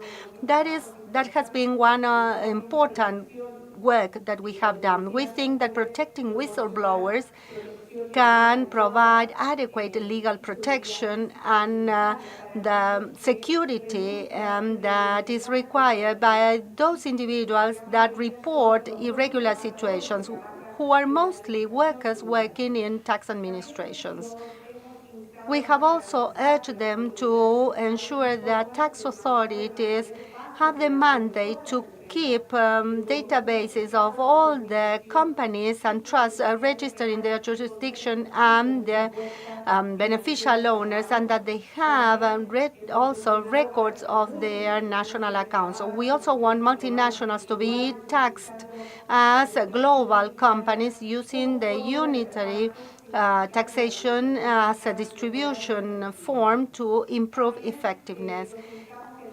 We also urge them to demand that multinationals in their jurisdictions can produce broken down reports and that facilitate public scrutiny, that gives legitimacy and political support for the work of tax authorities, and to act whenever is needed to provide technical and financial support to strengthen the capabilities of the tax authorities in the poorest countries and cooperate with them when that is possible. We have also carried out concrete actions in the region, but also in other parts of the world, against tax abuses. We have campaigned against tax abuses by tax havens and corporations as part of a strategy to organize tax rules. In Uganda, we delivered training to develop the skills of trade union leaders so that they can understand the accounting and corporate structures of companies in order to identify irregular situations, tax evasion, and to contribute to reinforcing arguments when negotiating wage conditions against privatization programs. In these training workshops, activists in Uganda were able to report that a privately owned company based in the UK used the Mauritius as a tax haven to take the profits of a private provider from Uganda. In Uganda, the tax authorities ran an inspection to confirm the data provided by the trade union. In the case of Brazil, Chile, Colombia, and Costa Rica, we have seen our unions participating in conversations with governments to discuss tax reports that ended up being implemented in these countries. In the case of Chile, we take a leading role. We were actively involved in the campaign, "The Reform is Just a Lie." This was promoted by Sebastián Piñera's administration that tried to give privileges to large fortunes, eliminating the benefits in the tax reform under the Bachelet administration to fight tax avoidance. So Piñera could not go forward with his reform. So today there is a new discussion on a tax compact or a tax agreement where we have our trade unions involved. We have also provided support through political materials. We have also informed our affiliated unions on these issues so that they can lobby and also mobilize their members. We have also linked all these tax struggles with our own trade union struggles, like the opposition to privatization, the need to provide quality public services, the social reconstruction of the care economy, and improvement of working conditions for workers.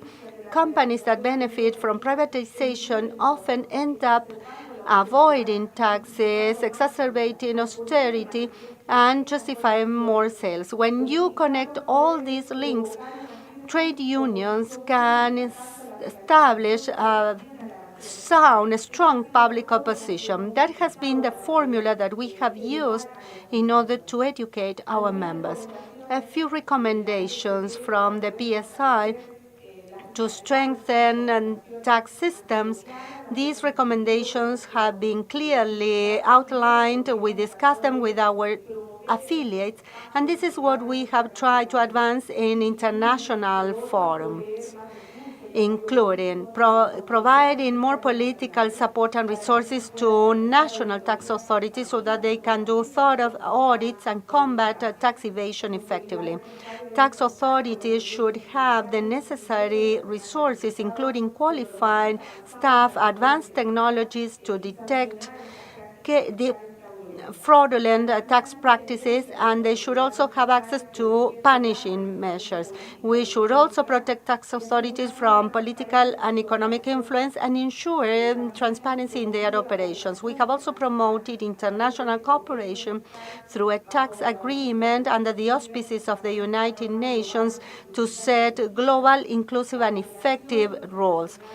International cooperation, in our view, is essential in order to step up to the challenges that go beyond our national borders. We believe that a global framework that is properly managed by the United Nations can ensure that all nations, regardless of their economic power, will will have at their disposal to make their voices heard. For a long time, there was this argument that an equitable framework is necessary to put a stop to tax evasion by multinationals and their practices that deprive developing countries from essential funds to finance public services and working conditions for their workers. Finally, in conclusion, we think that tax evasion negatively affects the world of labor, reduces available resources for essential public services, increases inequality and poverty, undermines the economy and the working conditions of workers, and erodes the trust in institutions.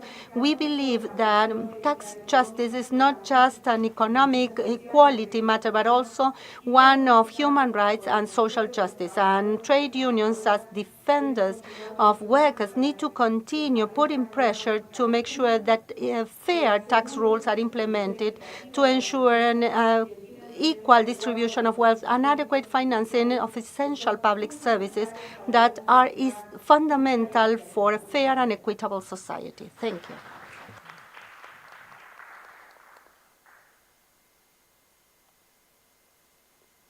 Bueno. Bueno.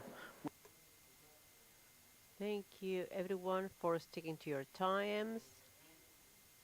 Nelsie is an educator and communicator. She has a PhD degree in complex thinking, a master's degree in political sciences and international relations. She's co-founder of international agency Prosensa, general coordinator of the Latin American campaign for the right to education. Thank you, Eva, and thank you, colleagues. I was changing my presentation while listening to you in order to follow the thread of our conversations, and since you have all made wonderful contributions, I decided that I will tell you what has happened to us at the Latin American campaign for the right to education, when we decided to go fully into tax justice. Because many things have happened to us, we have discovered many things, and we're learning lots of things. So I will not talk about tax justice, indicators, evasion, avoidance, etc., because you're all experts here, and we have learned from you, and we are thankful for that. I'll tell you about the impact that this has had on the Latin American campaign for the right to education and on its members, because I think it is a process that can be inspiring and at the same time overwhelming. This is what I will share with you. since there are some people whom I met here and who I did not know, I'd like to tell you that some time ago, in a, how should I say this, beautiful partnership with the Latin American Tax Justice Network, Latindad, we decided to see what happens with tax evasion and avoidance and the education budget. Always starting with what Maria Emilia said, the human rights approach. Education is a human right. The states have to ensure that these rights are complied with. We do not discuss this, we just repeat it 20 times all over, and we include it in documents whenever it is removed, because some people do take it out of documents. And we defend the public education systems fully, because only the public education systems can ensure the rights for everyone, because you have your right throughout your life. So we started working with two, organizing two studies, and we started during the pandemic, and we started to see an amazing path that eventually led to 6 studies in 6 countries in the region relating tax justice and human right to education, and the regional report as well. Many of our colleagues here participated in that process. We have those 6 studies in the regional report. They are publicly available. And we found what we had already suspected, but which has to be confirmed. And there is a major learning for us, at least in the discussion about public tax policies and the human right to education. We cannot separate the political part from the technical part, because we need the technical background or foundation to have the political debate, because the other players use technical data and they show data here and there and graphs and curves and so on and so forth. And we have to be able to do the same thing, to use their language, because that's a language they understand. And we have to learn to speak that language. That has been major lesson learned at CLAD in the countries, regionally and globally. And we realize that we need an increasing amount of data to prove and show what we need to show. We need to show and prove that even before the pandemic, education budgets were not enough. After the pandemic, the situation became even worse. There are 160 million people in our continent, children and adolescents, I'm not counting adults, who dropped out of the public education systems during the pandemic. And today we don't know what to do to go back to education system. And investments are necessary. Bigger investments are necessary. And this is what we need to prove. We need to prove that everything that is lost through evasion, avoidance, and everything you already know would be enough to cover more than that famous 6% of the GDP, which is not sufficient for many countries, because the GDP goes up and down, up and down. In most of our countries, with that 6%, we would not be able to cover the investment that is needed in the public education system. And it's even worse if we talk about transforming education that goes towards social justice, critical thinking, education for trainers, fair wages for teachers. So we need to prove this. Okay. Those who work in education are no longer afraid of talking about economic issues. And those who work in in the field of economy are now daring to talk about the human right to education. They're getting into the field, into the specific field.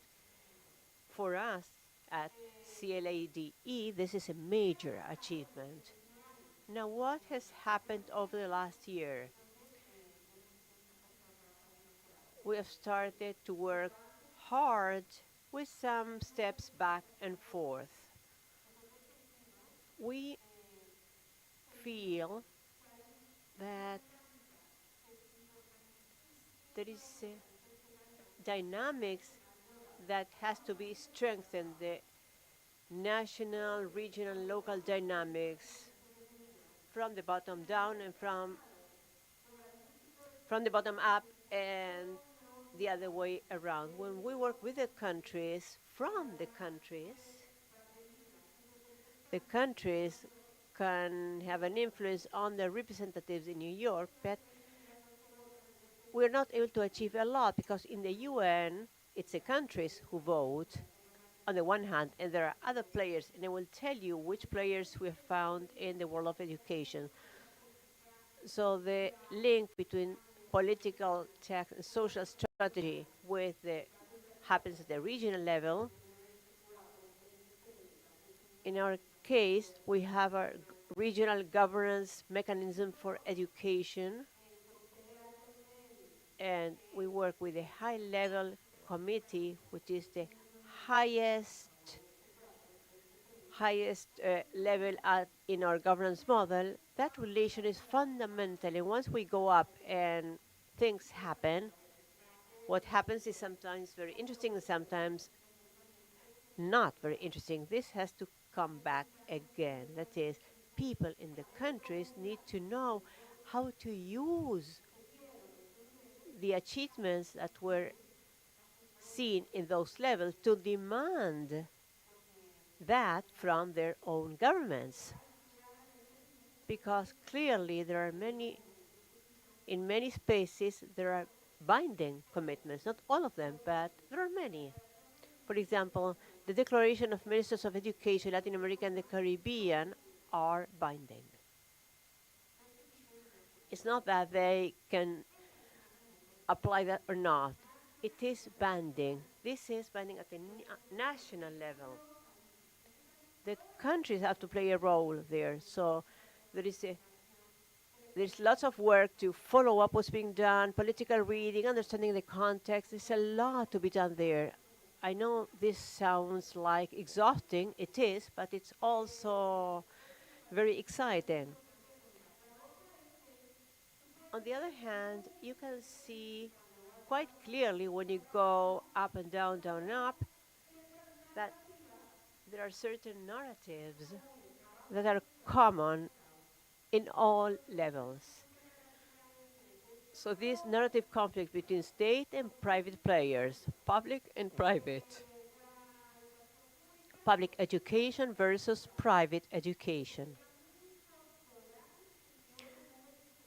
This is very much part of our people's thinking, and this is a huge difficulty for us. It's not us, but the families, the students themselves, in many cases, teachers, already think that education is a right. It is their right. They can demand that right. And the state, the government have to ensure that education, excellent education for everyone.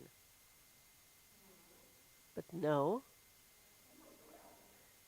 that's not the way it is. We are certain about the human rights approach and what it implies that people in the education communities in the territories are not necessarily so clear about this. And the narrative that the private education is better than the public education is really standing out, even though there are studies that show that in the case of education, that's not necessarily the case. The public system can deliver much better results. We have all those tests promoting education, such as PISA, that show that the results in the public education system are better than the private education system, and this can be easily seen.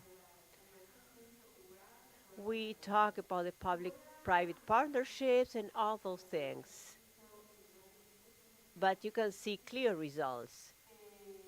In order to conclude, I'd like to say the following.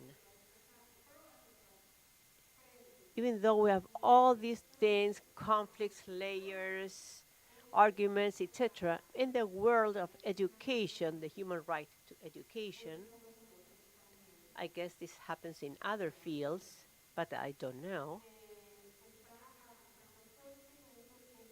We're seeing something becoming stronger, something which has existed for many years, but which is becoming very important, which is the participation of stakeholders, the multi-stakeholderism. Okay, all right. The governance, global regional governance model that can go to the national model is very complicated because it is the model that is being used in the United Nations.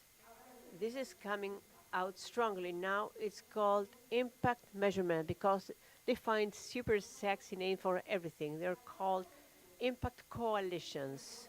But this governance system, what it really achieves is the following.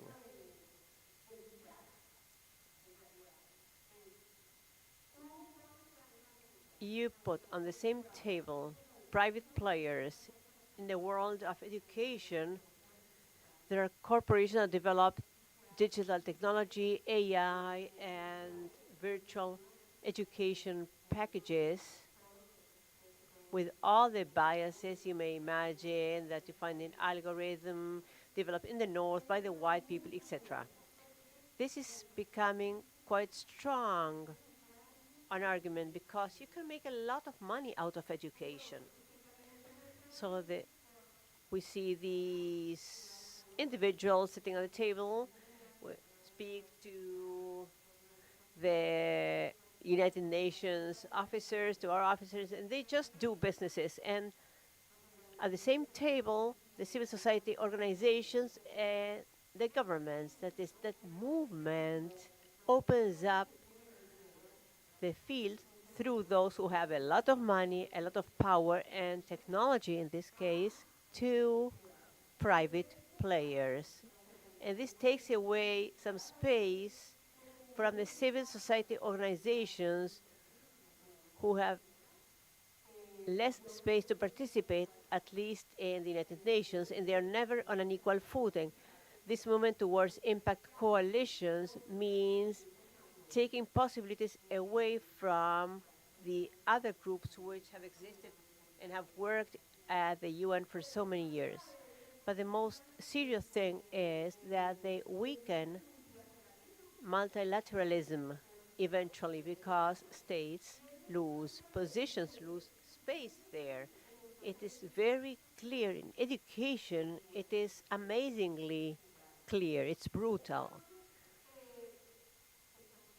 So we think we have to be on the alert and we have to fight that battle because the change in the governance model, which seems to be happening far away in New York, United Nations, will cascade down. It will get to our region, to our countries,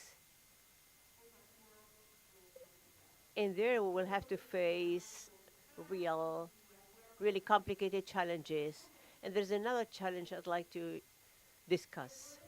The last one. After the first set of studies, we realized, and we're getting to the end of one of the studies in Honduras, that we needed to refine our analysis, especially in connection with the distribution of the education expenses and tax spending in the education budget and the real needs that there are in a certain country in terms of real access to the right to education.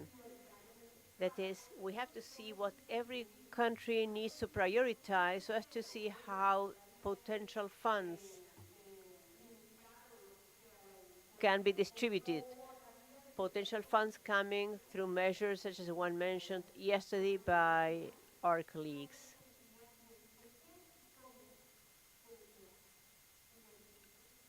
How and where should that money be invested in the public education system so that the money will go where it has to go? And how organizations, individual students from any age, colors, flavors, levels, society, citizens can participate in the distribution and in the control as well. And this implies everything that has got to do with the dialogue between education and finance, but it's not only education and finance, because it happens that in some fields of education, you see also the Ministry of Labor, Ministry of Women, if any, ministries of social and economic inclusion. That is, education is not something that should only be dealt with at the Ministry of Education. And this makes the scenario more complex and more attractive, of course. But I think we have to move a step forward. We're now working with Honduras. We'll run a test with Guatemala as well in a couple of months, leveraging the political opportunities we may have in those countries. I will conclude by saying that as a small additional step in Honduras, we'll have a political discussion strategy with FOSDE. We will talk to the ministries, to members of parliament. Will go together to talk about the results of the studies and the concrete, very concrete recommendations that can be made for Honduras right now. And that's it. Well, just one more minute before we close. Would anyone like to add anything? Thank you, Eva. Well, considering what our colleague has just said about data, in the Transformar Association, we wanted to carry out a study on care system and transgender people, and we found no publications about ourselves. Not even, we're not even mentioned, and this information that we were able to collect for our study was information we got thanks to some colleagues we interviewed. We need we had to do some research to understand the importance of the contribution of transgender women as carers of our younger siblings, of our parents when they become older. Having accepted feminism as part of our life has placed us in a position of carers in our families and in society. So it's important to talk about a tax policy that will generate equality. And this tax policy should finance a system of inclusive care, including transgender people. One of my colleagues mentioned this too. What happens at the end of the life of a transgender woman when she is older than 50 or 60 years of age? Who will take care of that person?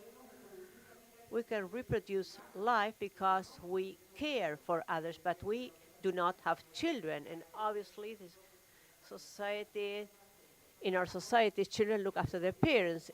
But those of us who do not have children, who will take care of us? This is why it is necessary to implement in all countries these policies that will also take care of the older adult people in the LGBT community and the transgender community, because those of us in transgender community have always been the ones who were not protected. The rights for gay people are there. For gay people are there. Gay people can work at banks, anywhere. And same thing with lesbians. And I'm saying this very respectfully, I see all groups have acquired and gained rights, but in Peru, transgender women are the last ones in the line. And now that we're in Argentina, I'd like to mention my Argentinian colleagues who have really acquired real rights, the right to gender identity, same-sex marriage, etc. And we are facing, um, we're seeing that some of these rights are being lost in Argentina. In Peru, we have never had any rights, and however, this conservative, fundamentalist, anti-rights way or current that we're seeing in Argentina, in Europe, and other parts is also reaching Peru. And even though we have no rights, they are also trying to destroy the little progress that has been achieved. So I'd like to express my solidarity to my Argentinian colleagues because we're really facing an anti-right fight, because this is not liberalism or conservative approach.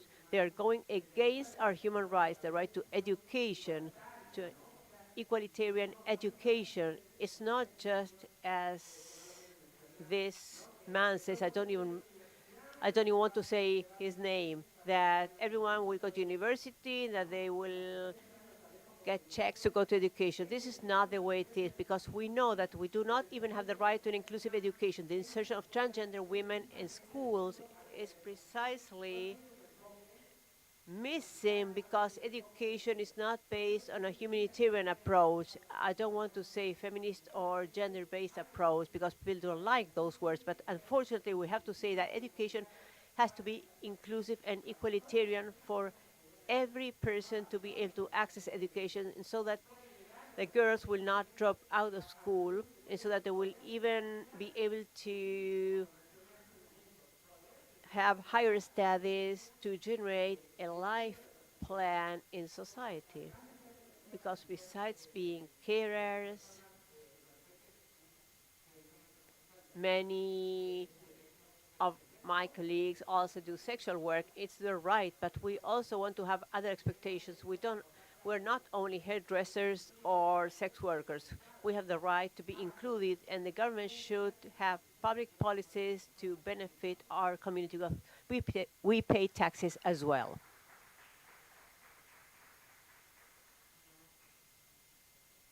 Varias de las cosas que quería. Thank you, Majo. Several of the remarks that I had prepared for the closing remarks of this panel, you have already said them, and much better than I would have done. So thank you so much. Just a few highlights from the presentations on this panel and also the previous panel moderated by Thomas. Thomas said towards the end that it is necessary to create our own narrative.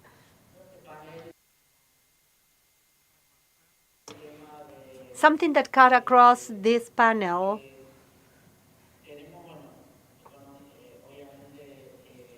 was the notion that our economies are facing difficulties to secure rights.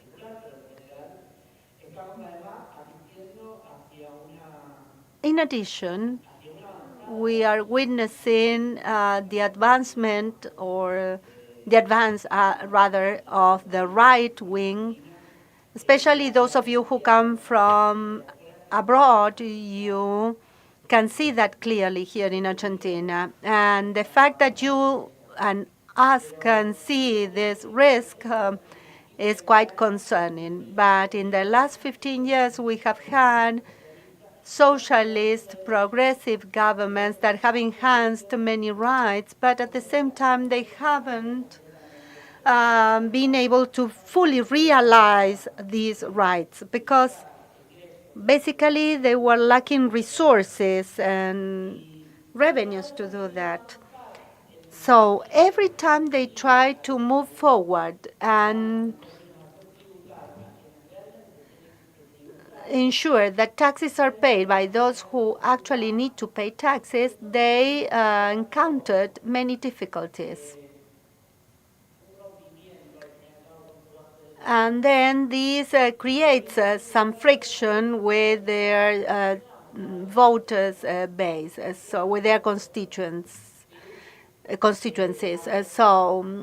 That makes voters want to change and find an alternative. Argentina is like a lab setting but this is also being replicated in other countries in Latin America. So we have to be especially careful about that. And we need to be more demanding from ourselves and from our organizations and from our government officials. Those who are the good guys and the bad guys. So let me also say that now I'm in a more political position as the director of tax-related matters in Fundación CES. This is the first time that I fulfill a political role because I'm basically a technical person by training. And I can see the difficulty. I can see that it's difficult to align the narrative with the technical elements, how difficult this is. Let me do some self-criticism. I'm going to say something that doesn't mean that you are not properly trained or qualified or that the technical aspects are too difficult and we need to learn more. I think that the economic methodology and technical aspects are complex because it is very easy for us to see the biases when we see the multilateral agencies, when we see the right-wing governments and others. But it's more difficult for us to see this clearly among ourselves. The truth is that we were trained by foreign institutions or local institutions that follow the programs of and the curricula of international institutions. And we also receive the information and publications from international organizations. We know that we have very difficult formulas, very difficult equations. I've read many of those books with those complex formulas, and they are prepared from the center. But we are not just in the global south. We also need our own narrative and our own technique because we have specific problems. It is true that we have a growth problem in Latin America. It is also true that the sectors that can pay for economic development, because we shouldn't speak about growth, we should speak about development and the complex nature of our economic structures, those are not paying taxes. So with our technique, we only scratch the surface. But here we need to give names to those who are taking those funds. What are the connections between local organizations or companies with those foreign millionaires? So this is a call upon all technical people to come up with a new research agenda that can be closer to your own narrative, that can serve the interests of your own narrative, and that can also contribute to a project for social and economic development conceived for and by the South, not from abroad. Thank you.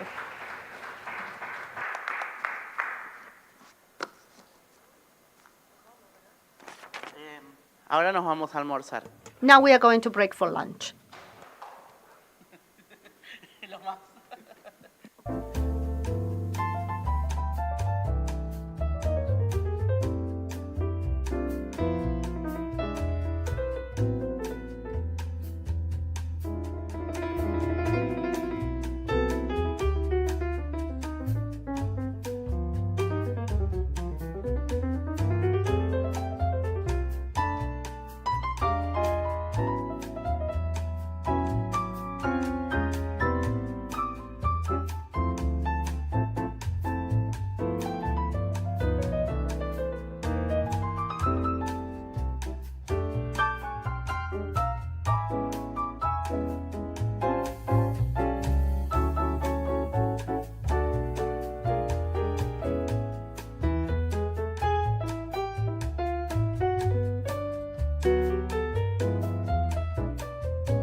are going to resume.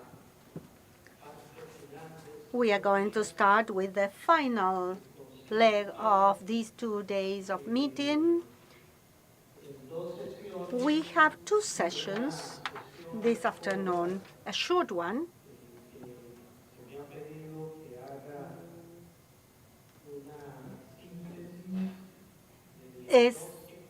This is a session where I was asked to share a diagnosis, to do some summary and outline the next steps. So I think that I'm going to share with you the recordings of all the panels that we had, non-stop recordings, and for the summary. No, I'm joking. I just wanted to organize here in this session some conclusions about these panels over the last 2 days. Let me put it this way. We started discussing a very important topic,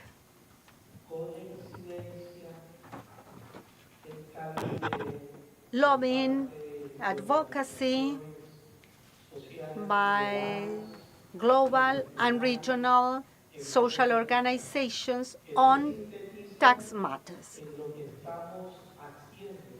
And basically, the summary of this, or in a nutshell, this is reflected in the work that we are doing within the United Nations on the UN Convention on Tax Cooperation. Right now, we are discussing the terms of reference, and the Tax Justice Network, as part of the Global Alliance for Tax Justice, has played a leading role there.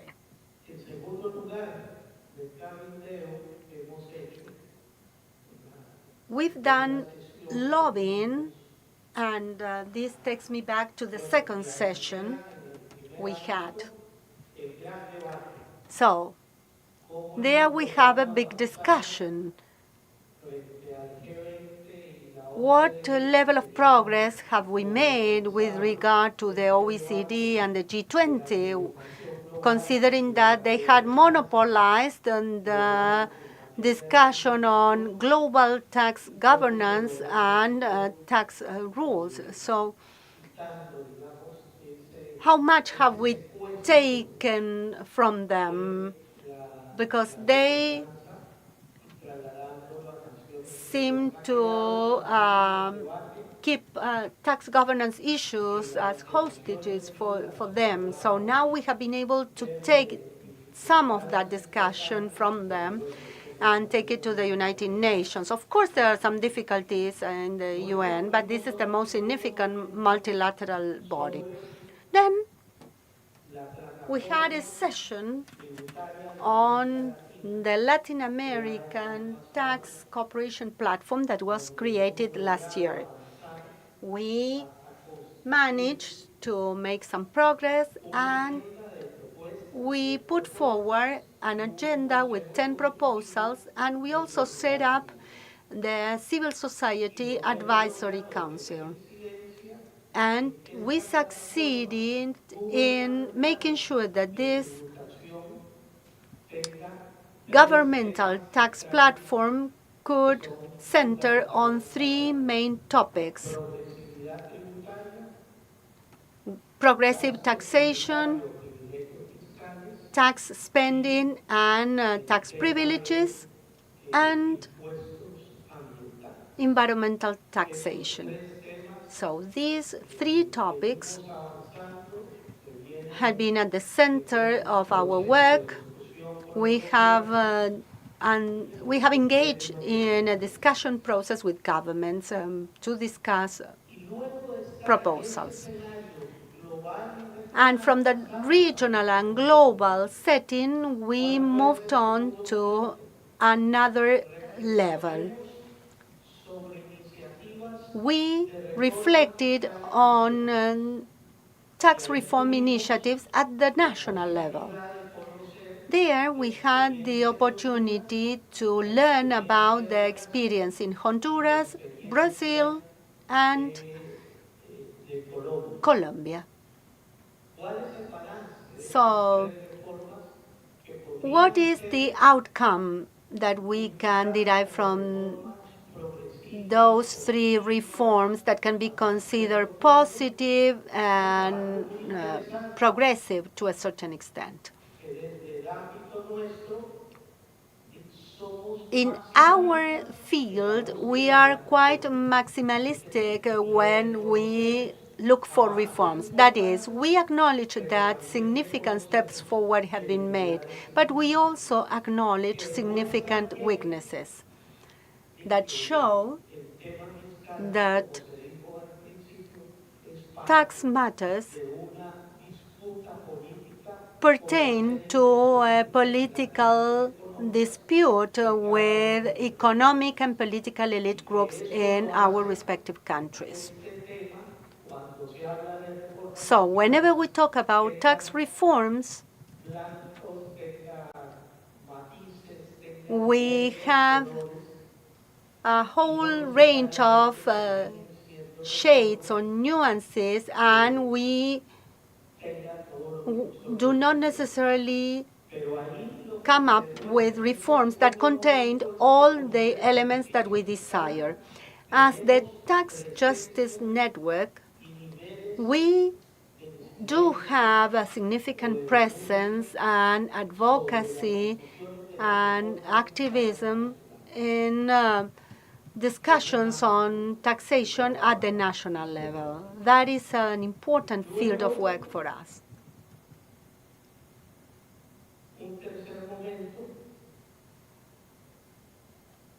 Then we came to another moment during this seminar.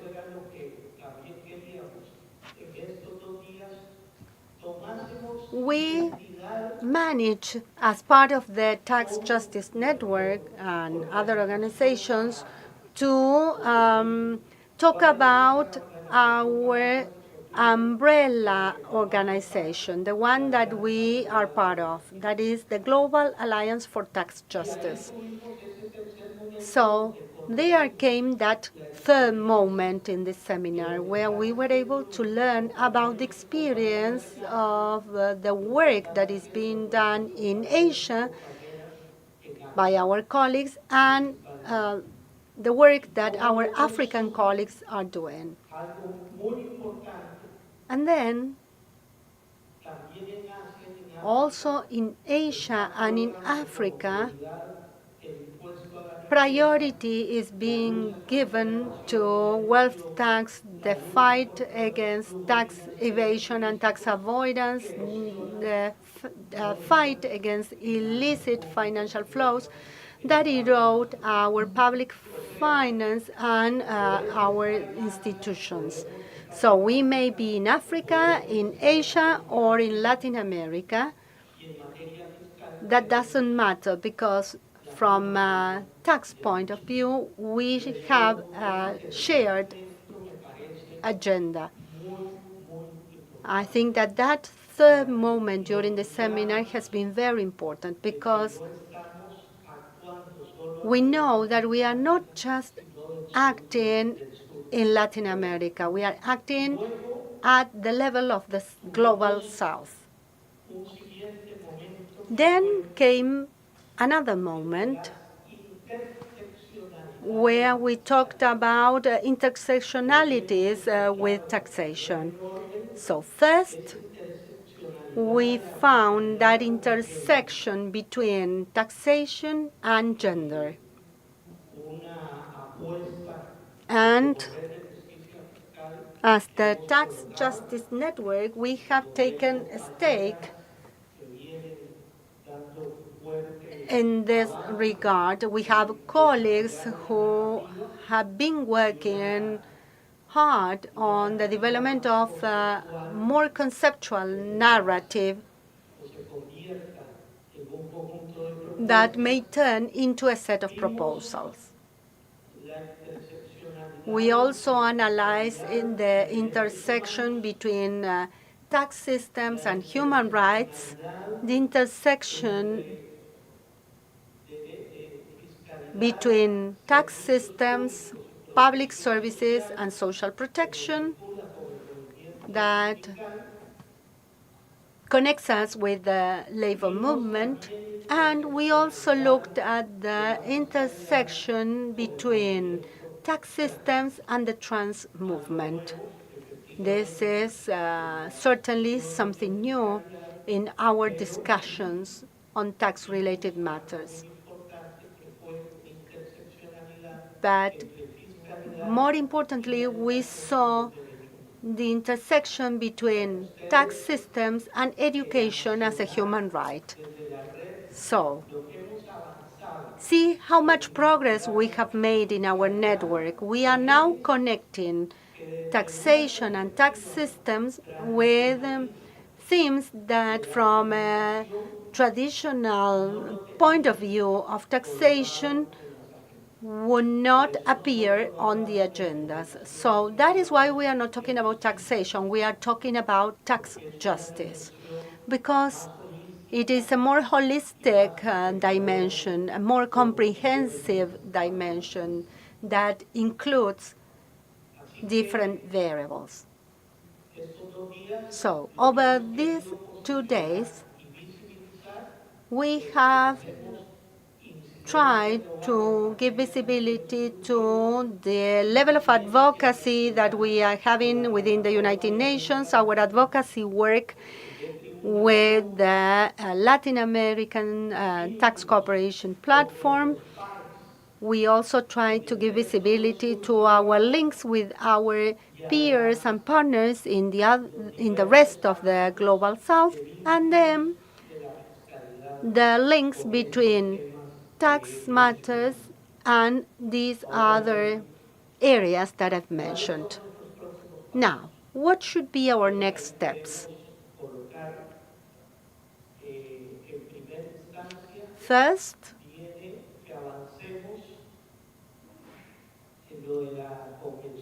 we need to make progress with the UN Tax Convention.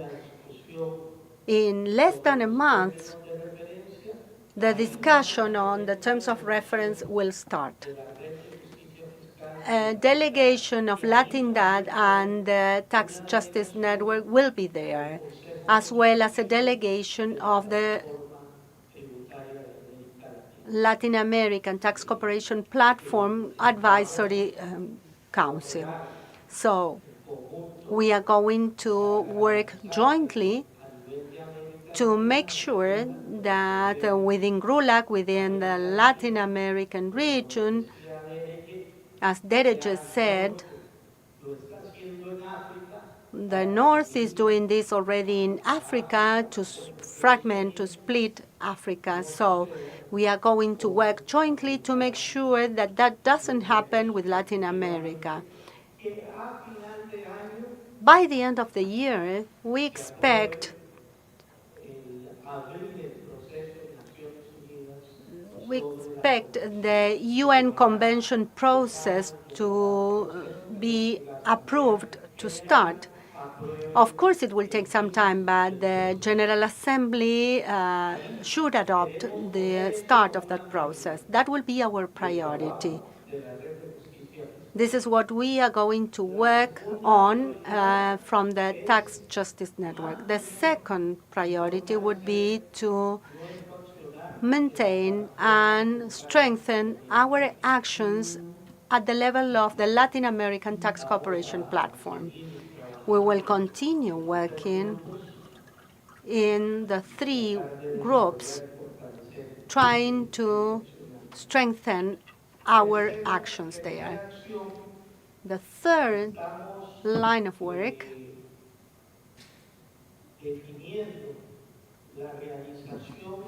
is the following.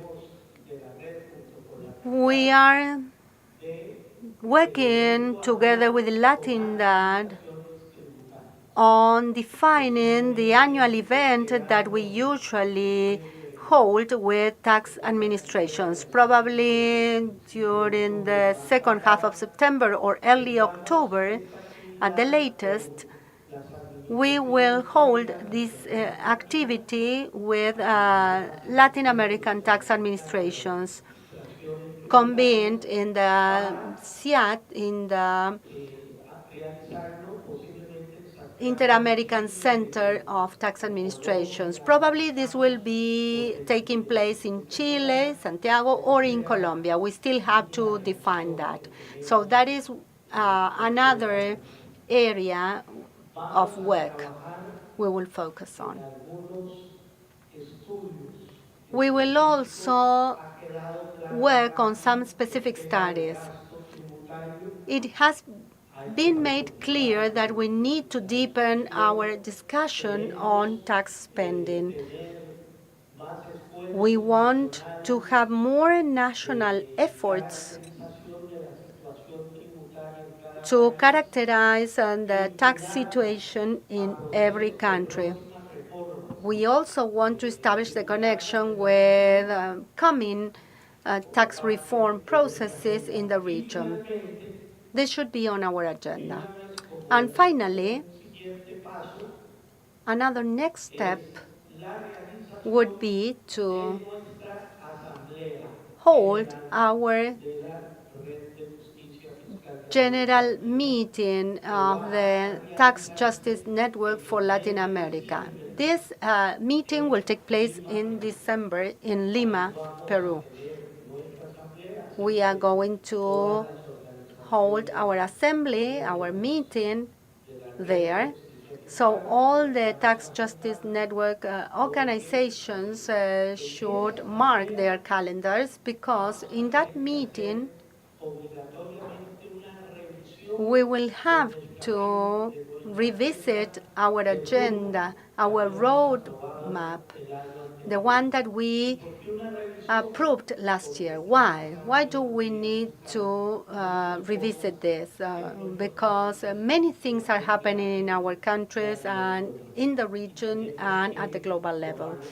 So we need to take the temperature of these significant changes and adjust to adjust our actions to those developments.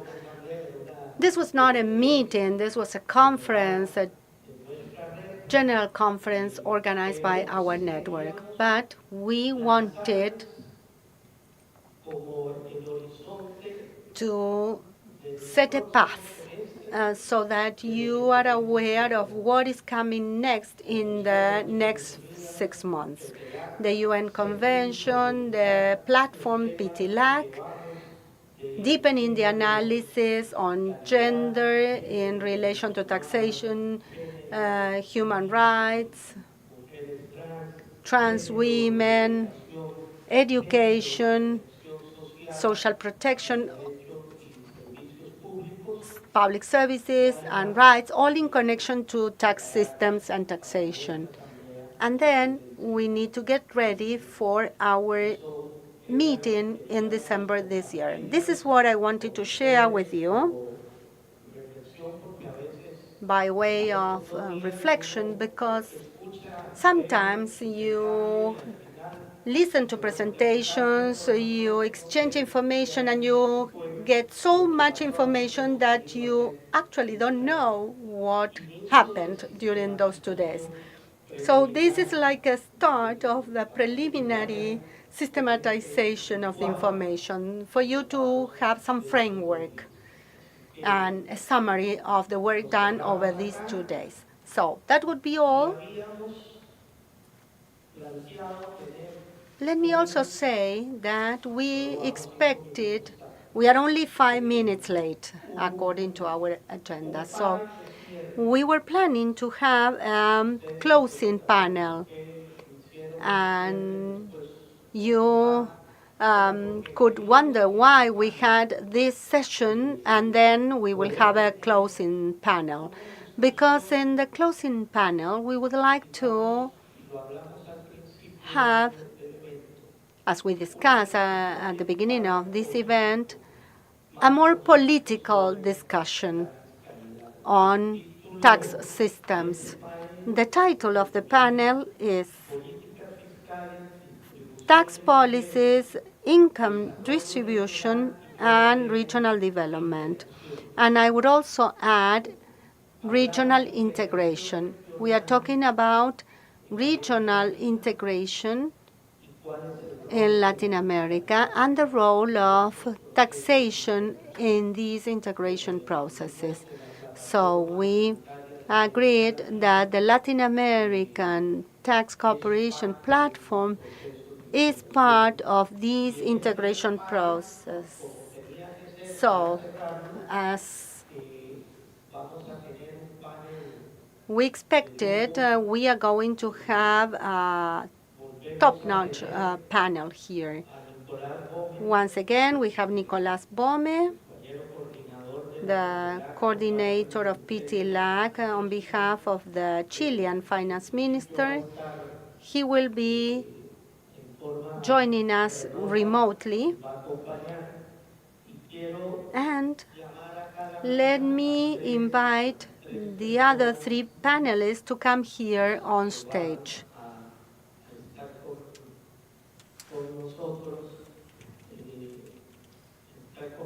We have Julio Fuentes, my colleague and friend, who is the president of the Latin America Confederation of Civil Service Workers.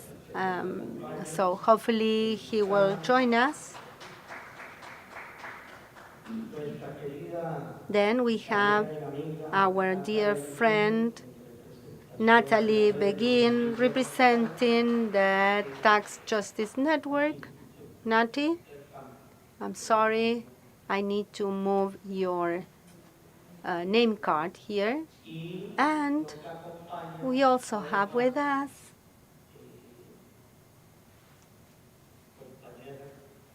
our colleague, hello,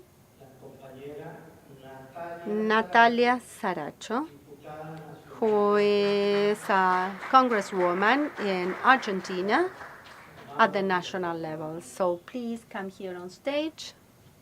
Welcome.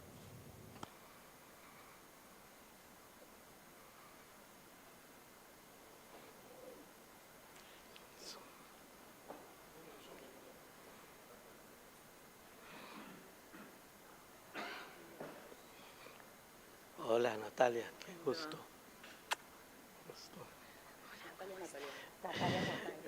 Natalia y Natalie.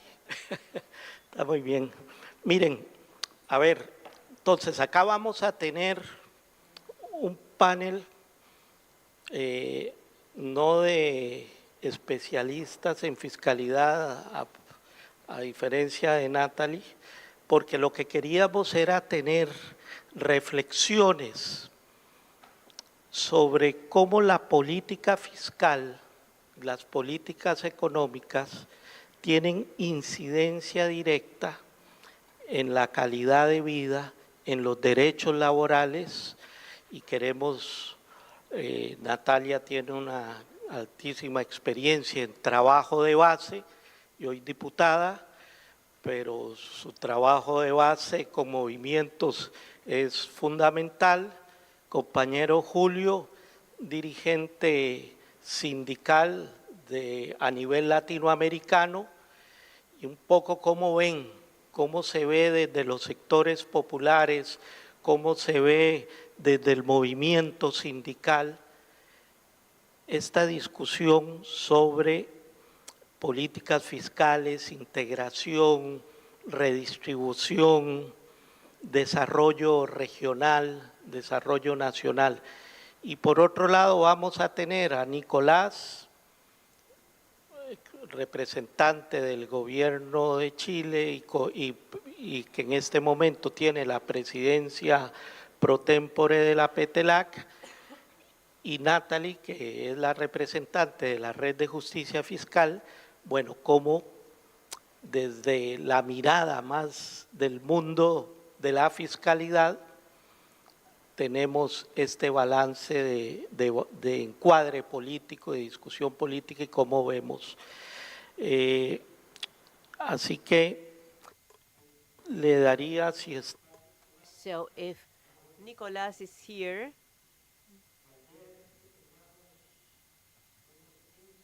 We will have 15 to 20 minutes each.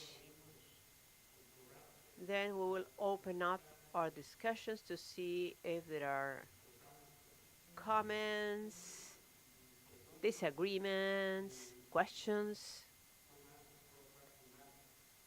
And then we will have a final round. So, Nicolas, welcome.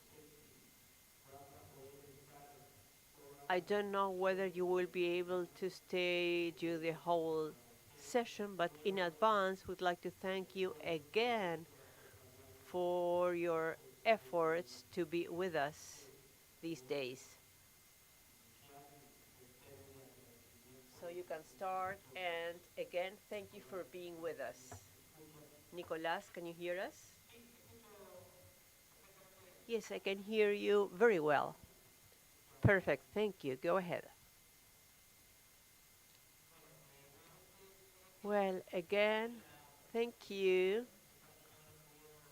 for inviting me, even though I was not able to be there on site.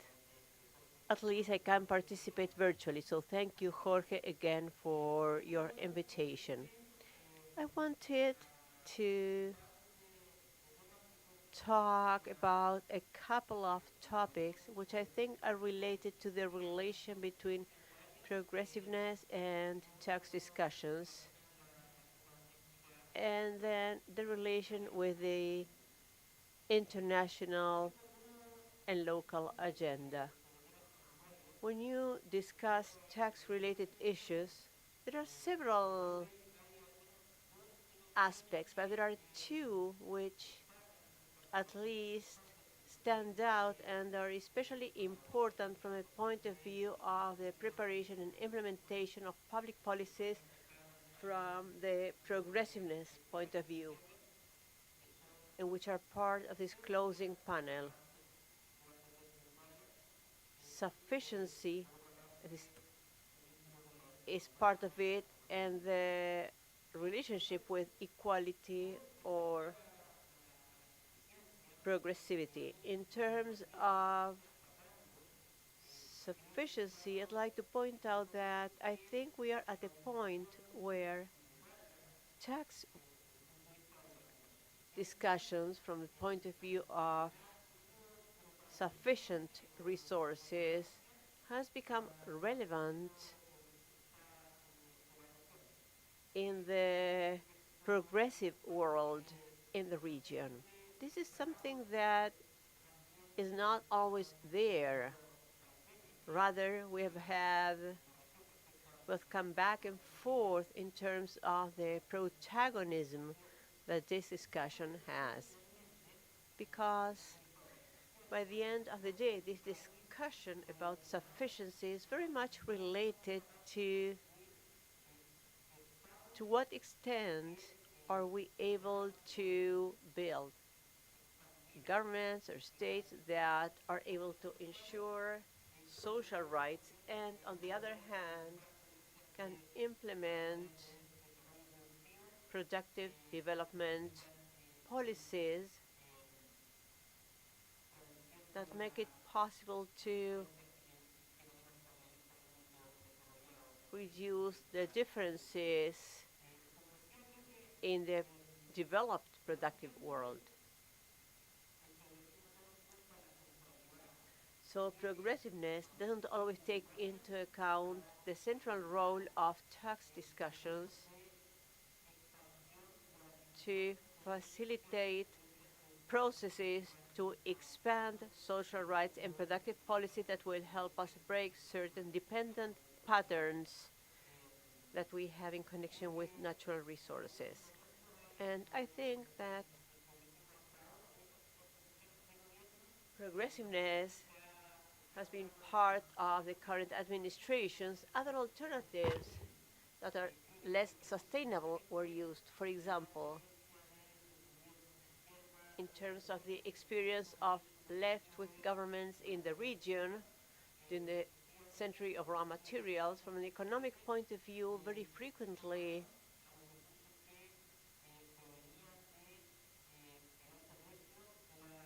what was used was the resources that came from the high prices of raw material, but we know that those prices are volatile at the end of 2013, 2014.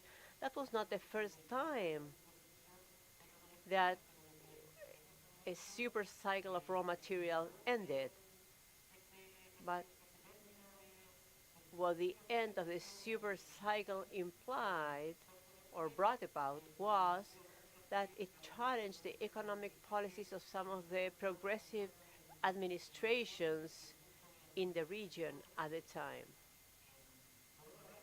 On the other hand, I think there has been a time too when there was no clear strategy about how to be able to finance the agenda aiming at ensuring the rights, and rather the focus were unsustainable agendas related to payment of debt. And consequently, there was little political sustainability when economic restrictions become a clear issue in the countries. So I think it is very important for progressiveness and for civil society organizations who add content to these discussions to be at the core. First of all, the taxation system should be at the center because it provides resources to the government, and as a result of that, it becomes a necessary, although not sufficient, condition to start processes to expand social rights and transformation of the productive matrix so as to go towards patterns that are not so dependent as the ones we have today. So that is an important discussion, and I really applaud these seminars or meetings that make it possible to build networks in the region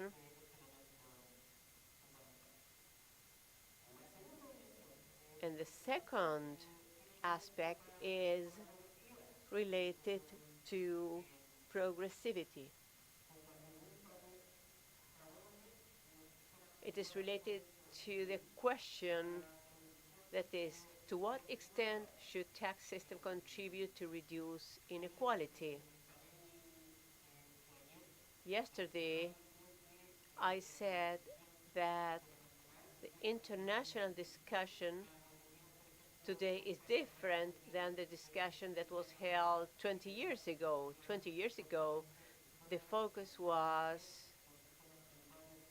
on how tax systems would incentivize investment, and that was interpreted as a conference among countries where you had to reduce the tax burden, especially income taxes, so as to give rise to economic growth processes.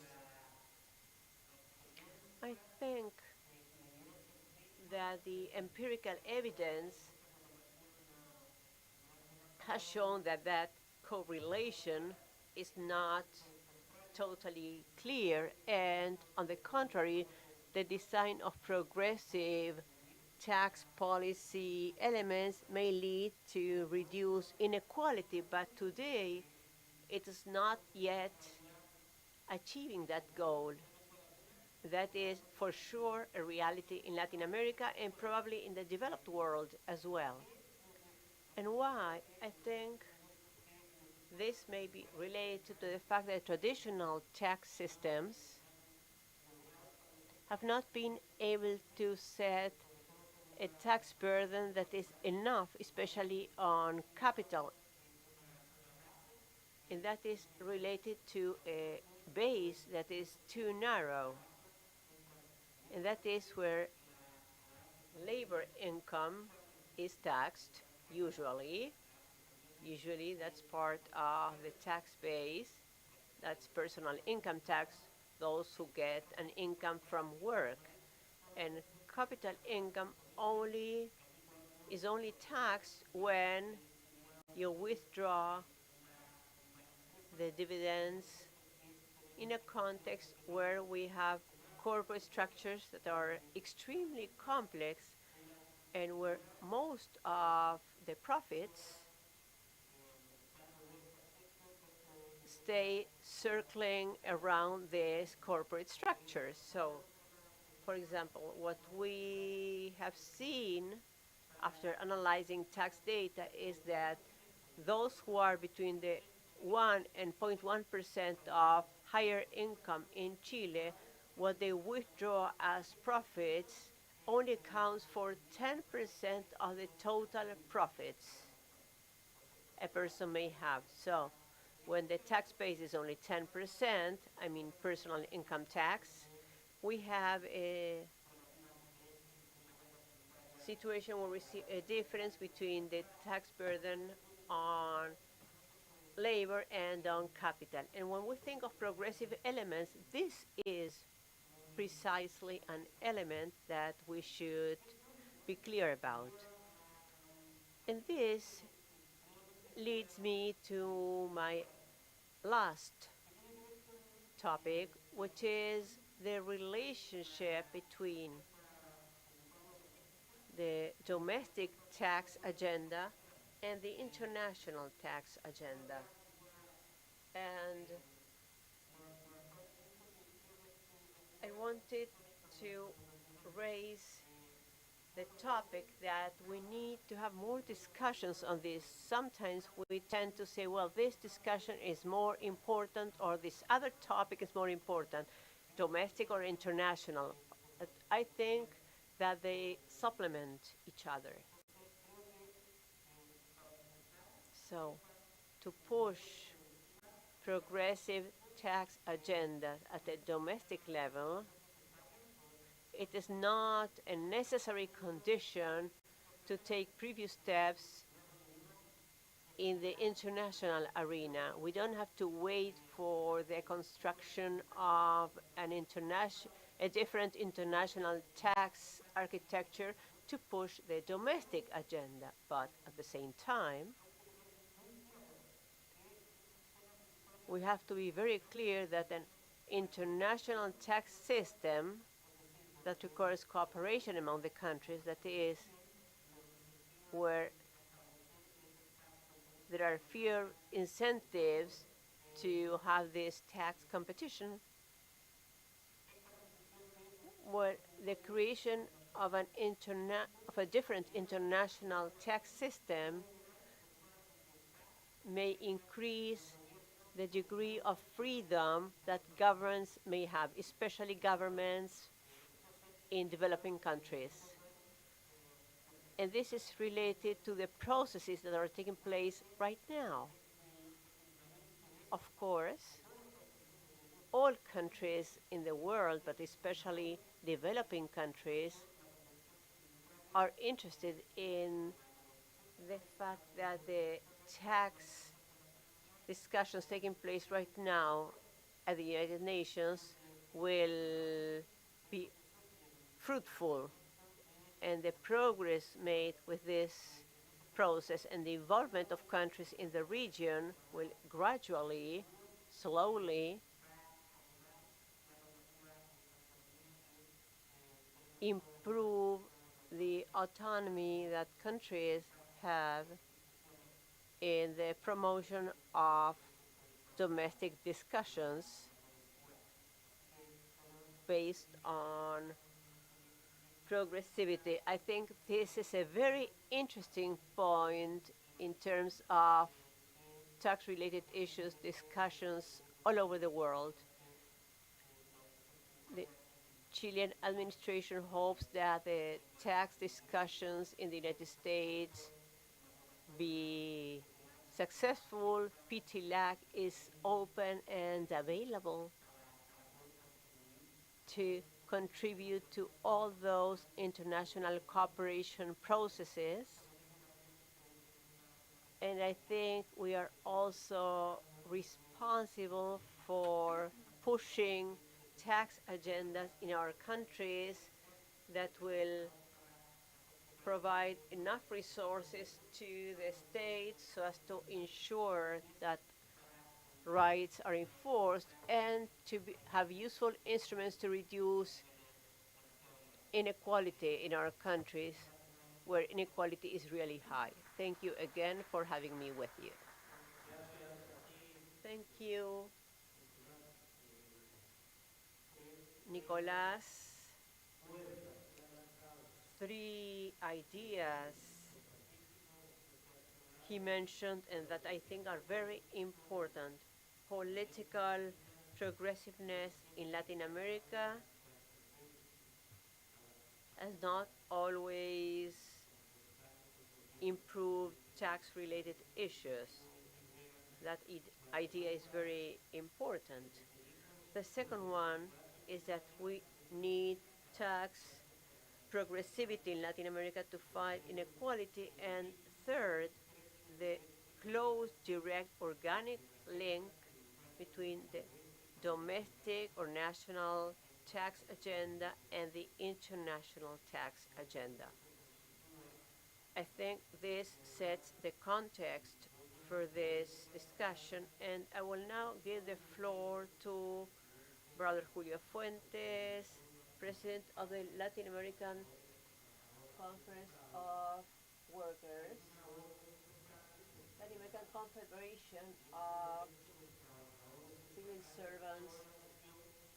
This is important because civil workers all over the region are being affected by the austerity policies, and we'd like to know how you see these issues.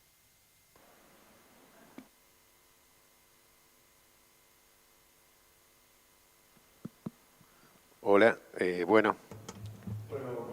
Good afternoon. Thank you for inviting me to this conference and for giving me this opportunity to address you all.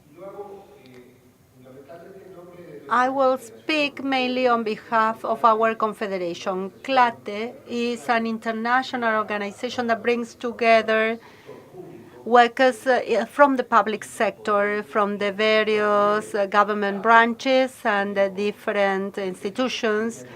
We have existed for 57 years. There are 90 national organizations that belong to 19 countries and are part of this confederation. We include also workers from tax administrations, tax revenue services. So we know the monster from the inside, and we know all the injustices that take place. As we all know, Latin America is the most unequal region in the world. In Latin America,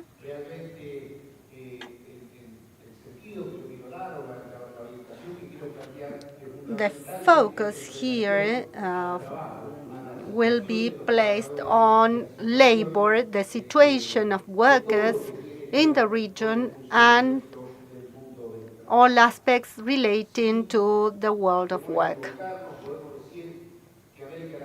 I think I can confidently say that Latin America and the Caribbean is a tax haven for employers. I don't think there is any other place in the world where so much fraud and tax evasion is perpetrated against the taxes linked to labor. According to the International Labor Organization, we have 47% of workers who that are not registered. So that accounts for 127 million people who work on a daily basis.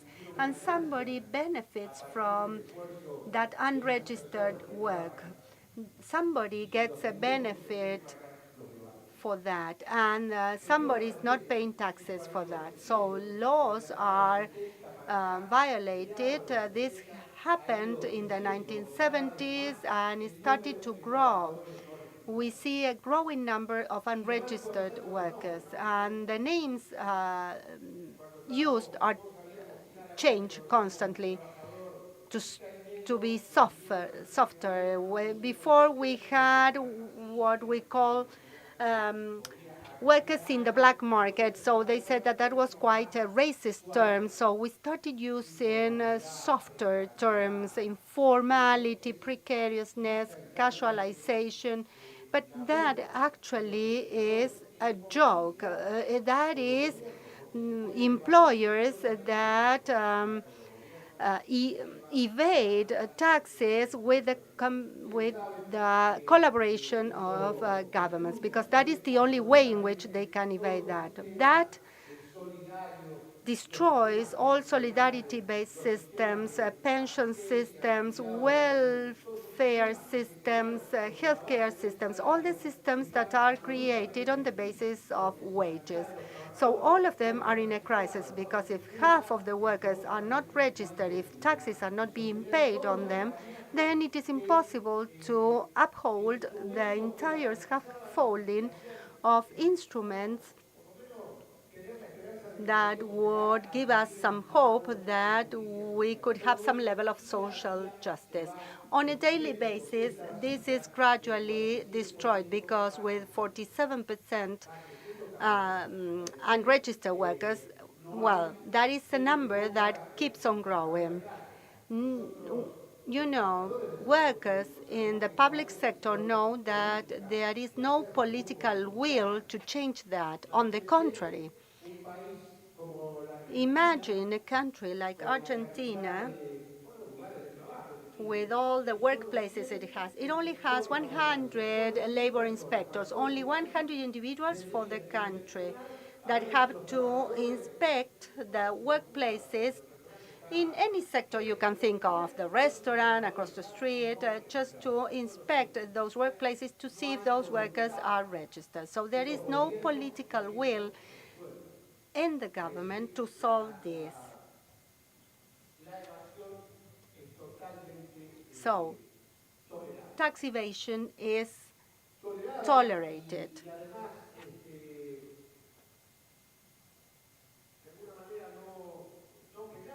And it goes unpunished.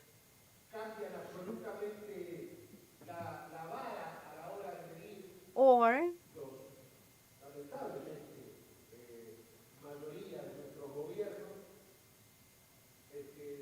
most of our governments want to convince us that if they reduce penalties and punishment for employers that infringe labor conditions, they will, the employers will stop committing those violations.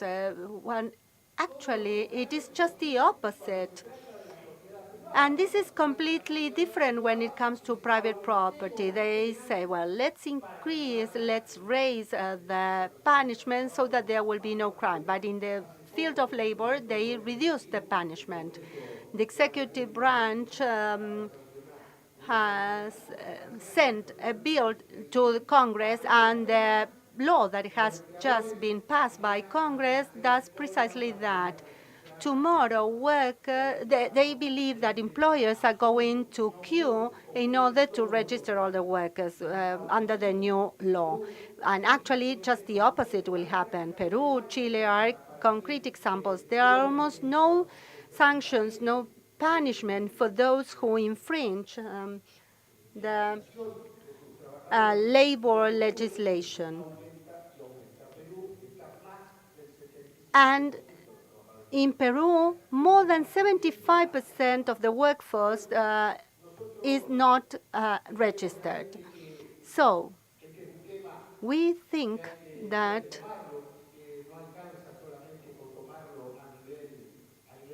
this is a discussion that we need to have. It isn't enough to do it in a few countries. So that is why we endorsed the proposal of ALAL, the Latin American Association of Labor Lawyers, because there was a proposal made to CELAC to develop a social labor charter something that will set a minimal level of legislation among our countries, because we see that there are free trade agreements signed, agreements on foreign investment, and we see that in the best case scenario, governments, to attract investments and to promote job creation, lower working conditions. It's like an auction. They try to offer the lowest level of taxation, the lowest prices for labor. So, putting together a social labor charter would enable us to have a minimum floor. We know that this doesn't happen just by having ideas, that we need to get organized, we need to deploy some capabilities among organizations with a progressive line of thinking, because we need to win. Now we hear neoliberal narratives in our countries. Well, actually, the president of Argentina says that collecting taxes is like a theft. So workers, laymen, ordinary people are the ones who end up paying the highest level of taxes, and then they have no social security, no pension benefits, no education, no health care. So they end up buying that message, and actually that is a trap, because they will continue to have nothing but large fortunes resort to that kind of message to avoid controls from the government, to avoid paying taxes that would actually enable better distribution of revenues. So this is a political struggle that happens at the level of ideas, and we need to engage in that fight. So trade union organizations are very much concerned about this, and we fight strongly because we have more than 127 million fellow citizens that go out every day to work, and their work is not registered. They are completely ignored by the system. So we believe that this is one more area where we need to fight. You are fully aware of this, and you are working hard to ensure that we have tax justice. Because in order to have social justice, we need to have a fair tax burden that we can all bear. Thank you. Gracias, Julio. Thank you, Julio. Very interesting, because those of us who work on tax-related issues have not considered that perspective, that Latin America is a labor haven through tax evasion or social contributions to fund social protection. He have mentioned the social protection letter to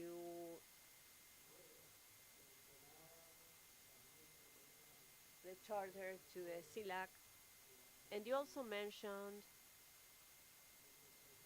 the fact that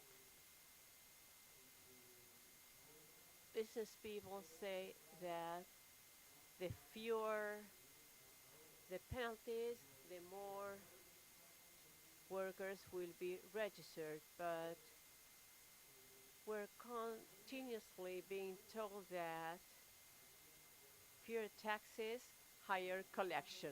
So it's the same logic.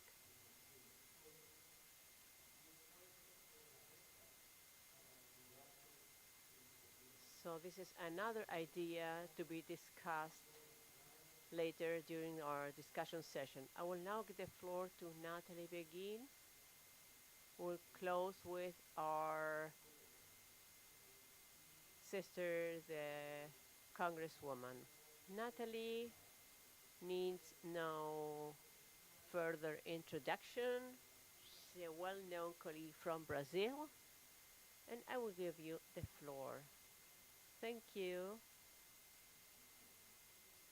Thank you, Julio and Natalia, for being here with us. It is very difficult to talk after such interesting people. I'm only a tax justice activist, so I will be brief so that you can have most of the time because you can teach us a lot. This morning I was thinking how we could think together about this, and I thought, well, what have we learned over these 2 days? We have learned that together, those of us from Latin America and our friends from Asia and Africa,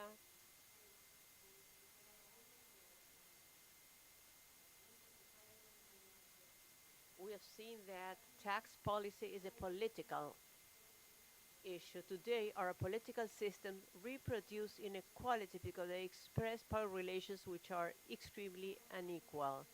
Those who decide the rules is not us, but those who have power, financial power, political power, and of course, they define the rules to benefit themselves, as Julio has just said. This happens to all of us, and this is common to our three continents. We collect barely and very little. We've also heard this a lot. Our collection capacity would be better, could be better, but since power relations are very unequal, systems are organized so that we can provide benefits to the elite. And since this is a political topic where we are the ones who lose, since this is a political issue where the rules are made by them, our tax system contributes to increased poverty, inequality, racism, sexism, patriarchy, infringement of rights, precarious labor market, as Julio said. This is the situation where we work and which is common to our countries and regions in the south. And this is why we also have several struggles in common, and we have to keep improving our South-South cooperation work, Asia, Africa, Latin America, so that we can build our own narrative, because what Julio is bringing is not the reality from the north, even though they have lots of problems there too, but it's quite different. They have different mechanisms, other tools that do not are not always meeting the needs of our fight, but it is necessary for us to get together and build our own journeys. And when we do this together with countries in the south, we are able to reach achievements such as the UN Convention. So that continuous South-South cooperation work is very important to discuss taxation, inclusion, and development. We have to build our own narrative. We also need to have our own information so that we will not always depend on others, because we criticize the OECD, but our source of information is usually ICLAC or OECD. So we need to have our own information with our own perspective, because we do not have methodologies to estimate tax evasion and avoidance. We need to have our own perspective with sustainable living on a sustainable living basis. We need to develop our own methodology. It's as in the labor market. The logic is the logic of the North. So I don't know how you say this in Spanish, but we see workers who do not even look for a job because they are just discouraged. They just have no energy.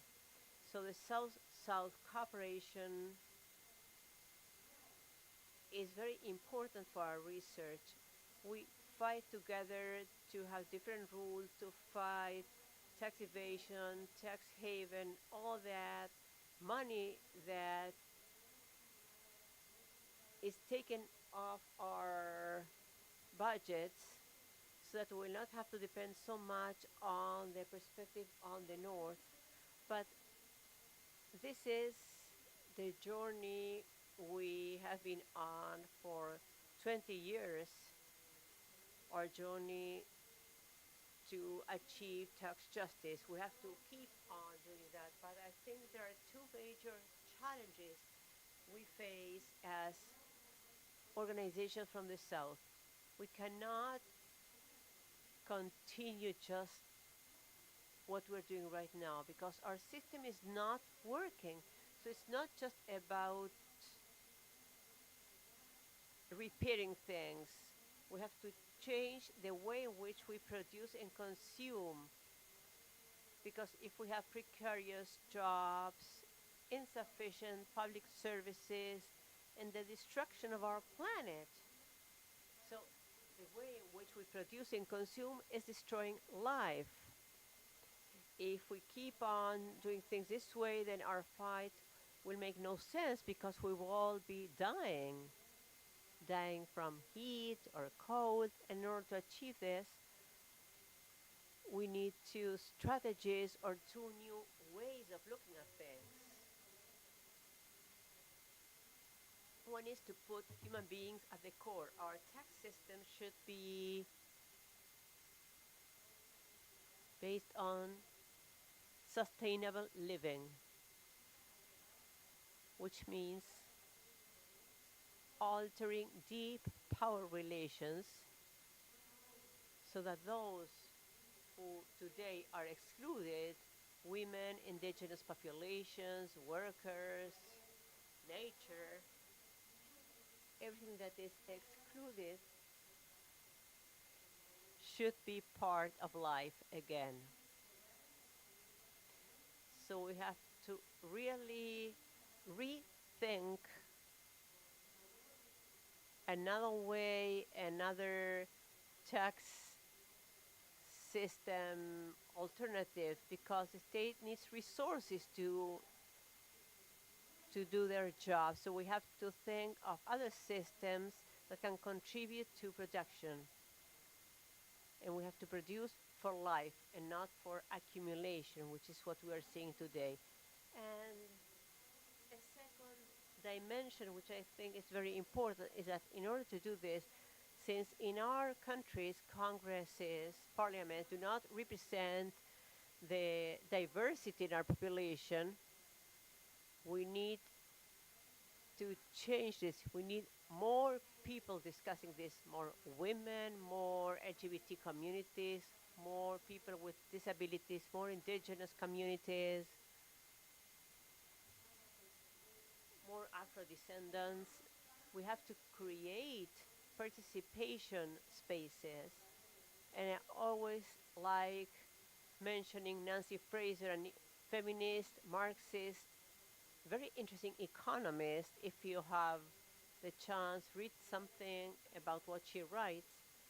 And she says that the space of justice is a result of the dialogue between distribution on the one hand and acknowledgement, which is all this diversity, the class struggle is not enough to do this. And we need participation spaces. We have to have an increasing number of people and diverse populations so as to improve participation. This is my message in terms of the political side of tax policies focused on sustainable living and with an increased participation. Thank you. Thank you, Natalie. So today, the elite decides the rules, and this is why the world is following the this way the world is in a crisis today. It's a global world based on global rules. There is a disruption of other players, so self-cooperation, strengthening our own capacity to collect information and strengthen our narrative. And well, the production and consumption system is not working. And to change it, we need to radicalize our actions so that we will really work for life and not for these systems which only tend to improve and benefit the big capital. To close, our colleague Natalia Saracho, who is a reference person in the popular economy and a national congresswoman, will share with us her thoughts about these topics. Bueno, gracias. Gracias por la invitación. Thank you for inviting me to this panel. I also want to thank you for the work that you have been doing for sparking up a discussion on the need to have a fairer tax system. Let me tell you a little bit about my background. I don't know if you are all aware of the popular economy means, but just let me give you a brief summary of my history. Today, I'm a representative in a political part in opposition to Milei's administration, but I did not follow the traditional path of a politician, and I did not study or prepare myself to take a seat in parliament. I learned things the hard way. Life was hard on me, and I learned the lesson there.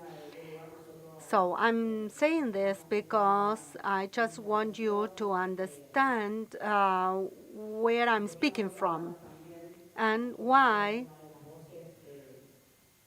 in our movement we are the voice of workers. The popular economy, as we call it, well, we are urban recyclers, we have carbon collectors, we have merchants, we have people who we have sewers, and so I will never get tired of saying that the central discussion is not whether there should be work or not, but actually whether we have rights or not. So in Argentina, we have thousands of workers that are left out of the formal labor system. They have to come up with their own jobs, and they have to organize themselves in order to achieve labor rights, in order to have a minimal level of dignity, a minimal level of wage. And we need to take the lead in our own defense. We don't want others to speak on our behalf. So I think it is important for me to take part in this kind of events. Sometimes, let me be honest, sometimes I wonder what can I contribute to these events if I don't know what a dollar note looks like. If you don't know what the implications are of the debt with the IMF.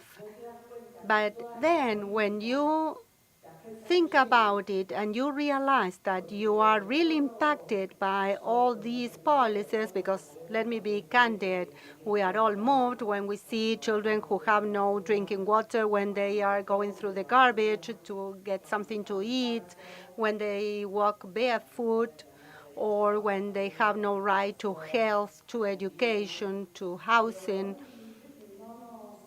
But we do not get upset when we see rich people who don't know what to do with so much money.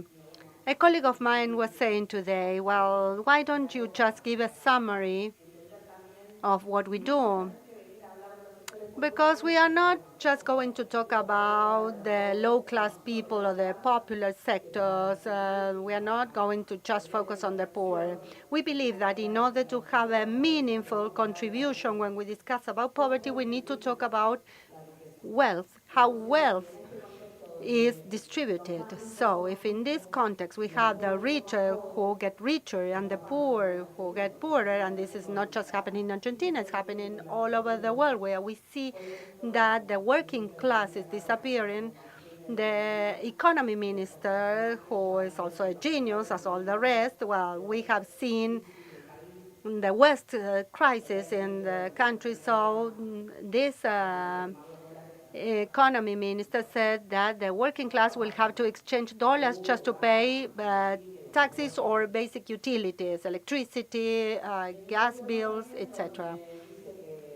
And then, I don't know if you heard about this, but Milei said that he would cut an arm before raising taxes.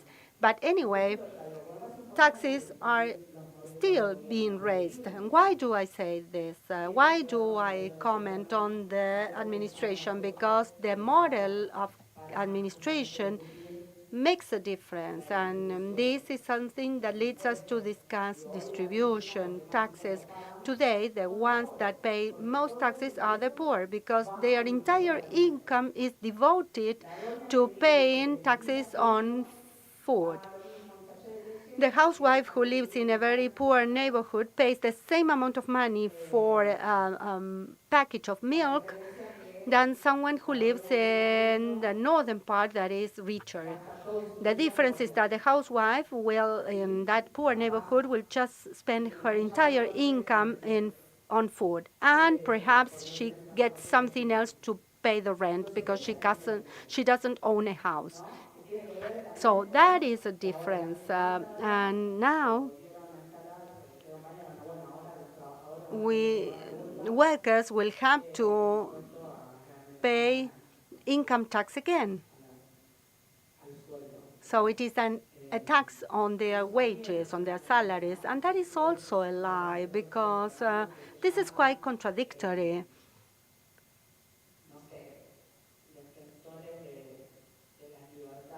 You have all these advocates of private property and freedoms and liberties. Those who don't own land have our own private property that is our jobs, and these are being taken away from us by multinationals. And they are making people poor because they raise prices. The government is no longer there to control prices of foodstuffs. So we are now faced with an administration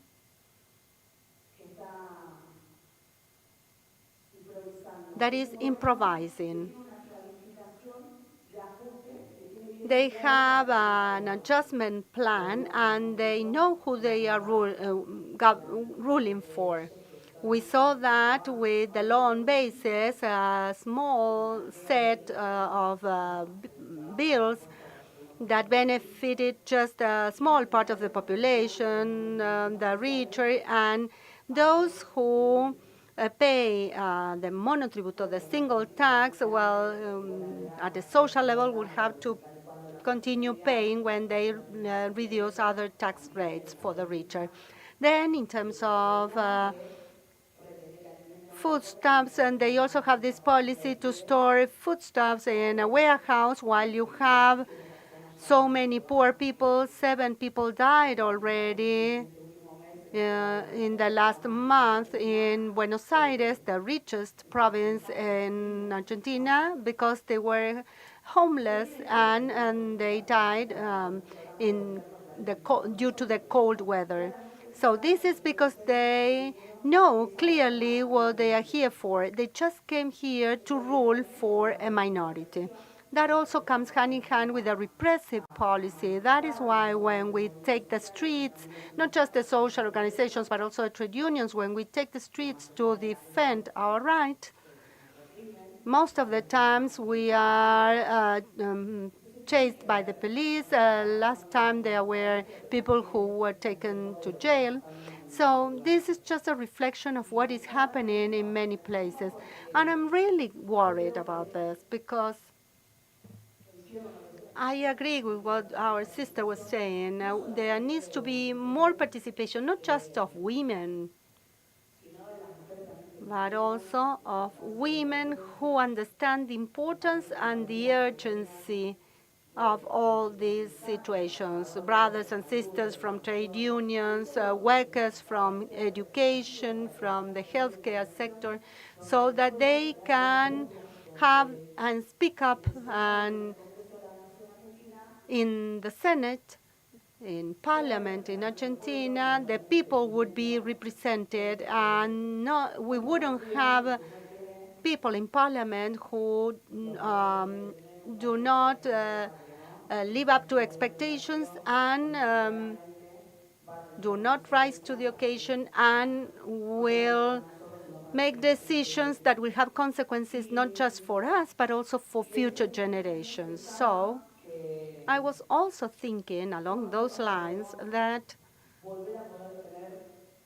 we need to find a way to recover to country project. I see that there are many things that are still outstanding. We have the discussion on labor. We have more than 40% of informal labor force, and we still have problems in recognizing what the popular economy is about.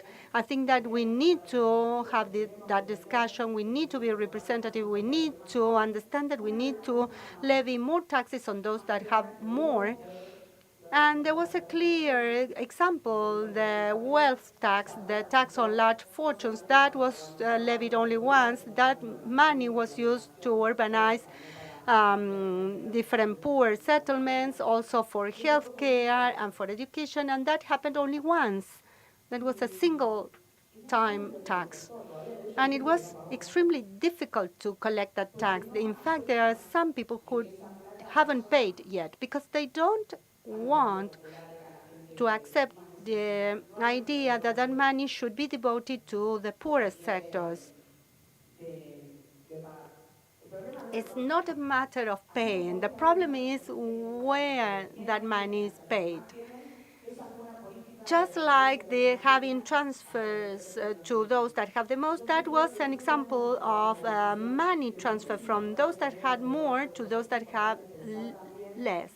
So it is important to understand that we need concrete policies. We need to move forward with the program to make sure that those that benefited the most during our toughest years, where all of us had to work very hard to make a living, where we had to reduce our expenses, now they will have to make the effort because we overcame the crisis and the pandemic. But not all of us end up losing. In fact, there are always sectors that increase their profits or their net worth and their fortunes, not just twice, but by threefold. So we reject poverty. We feel upset when we see a child eating from garbage or when they don't have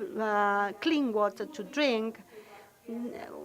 I think there should also be rich people who get upset when they don't know what others can do with all that money. I think, and they just bother others. So once again, thank you for the work that you're doing. I think it's very important. We need to find some common elements. It is necessary to have a fairer system and fairer country. We need to shift the focus from money to the individuals, to human beings, and have an agenda where everybody is included. Gracias, Natalia. Has señalado. Thank you, Natalia. You have shared powerful ideas with us. This is a conflict due to the defense of rights and You have mentioned another idea which has been at the core of our discussions these days. We have to talk about wealth. We have to do away with wealth secrecy because that secrecy allows for evasion, avoidance,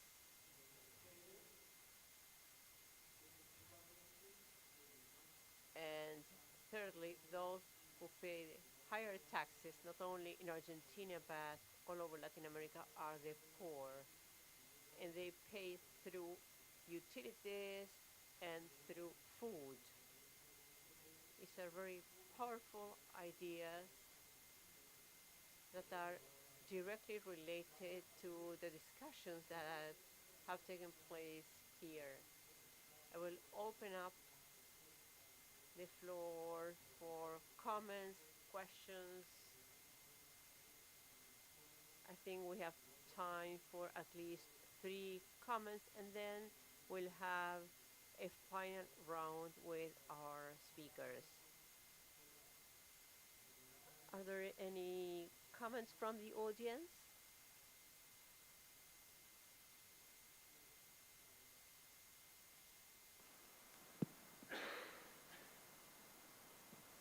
Eh, es que tengo muchas notas. I've taken lots of notes. I'm scared. But they're all questions I ask myself and I'd like to share with you, and which are related, on the one hand, to what we discussed yesterday and what we discussed today.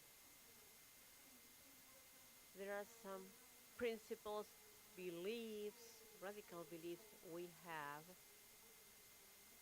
and that those of us who are here share. This radical language, which I absolutely agree with, and on the other hand, the real scenarios in the fields where we are present. And I wonder, there is almost an art there.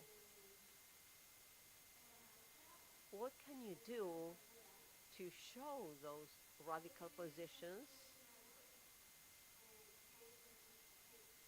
in scenarios or in contexts where we need to make progress step by step, because we know that we will not be able to do it overnight. Of course, we hope things will happen faster, but I'm saying this because very frequently our approach generates resistance mechanisms, not only among those players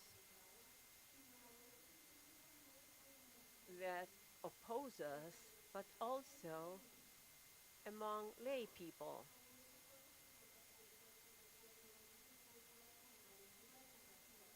There is a conflict in the narratives and what is installed in people's minds. People are sometimes scared when they hear us talking about this, and they say, "What are you talking about?" So, what do we do? How should that interplay be happening? Because this is all related to the model we have, to the system we have. And we want to deconstruct, modify, subvert the verb we'd like to use. But this is something that may take a very long time. It may happen on its own, but that's very difficult. We don't know. The stats experts said we're using the methodology and the criteria of of the others, not ours. We're already losing there.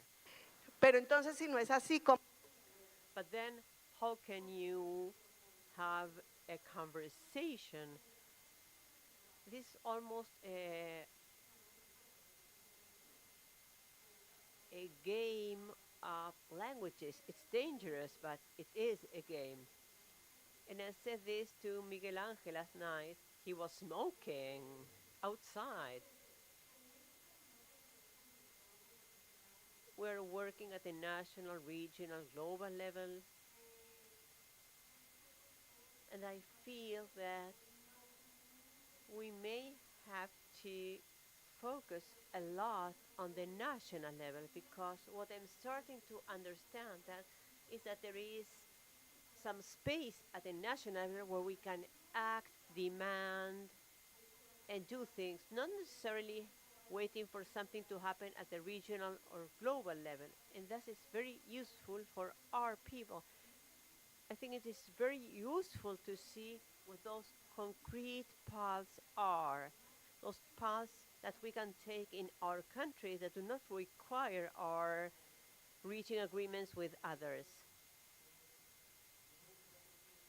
Some of our panelists have very little time, so there is time for one more question, but please be very brief so that we can then have time for the final round of comments. Thank you, Jorge. I take advantage of this opportunity to greet Julio and the other colleagues. I am from the PSI. I like to say I agree with Jorge, and I'd like to leave you with a challenge, which is all part of the discussions we have been having, and which is part of the challenges that all of us who are part of this collective should face now and in the future. First of all, we know that tax evasion affects the world of labor. We said this morning already. It reduces resources available for essential public utilities. It increases inequality and poverty. It weakens economy and working conditions. It also erodes the trust on institutions. Within this context, I think that the challenge of this new architecture to redesign global tax rules is to make this, which seems to be a technical topic, a political topic, and a topic that will get us closer to lay citizens who are not familiar with this. If we do not connect with the population on simple terms, if we don't explain to them how evasion, avoidance affects their lives, their individual lives, then we will lose our battle in our own narrative. The challenge is to work outside of this room, to leave these spaces, to transform the realities of those who are outside and who have economic problems, those who do not understand that if taxes are raised, they will get higher quality utilities. So we need to generate simple language to work with the grassroots, but also with those who do not have a chance to reach those spaces. Education and communication are very important to keep building this new narrative. Thank you, Jorge. Thank you, Nayarit. We'll now give the floor to the members of our panel with some final thoughts by each member of the panel. Nicolas, are you still there? No, he had to leave. Okay. So, Julio, Natalia, and Natalie. No.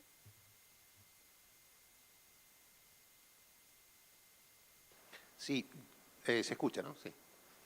I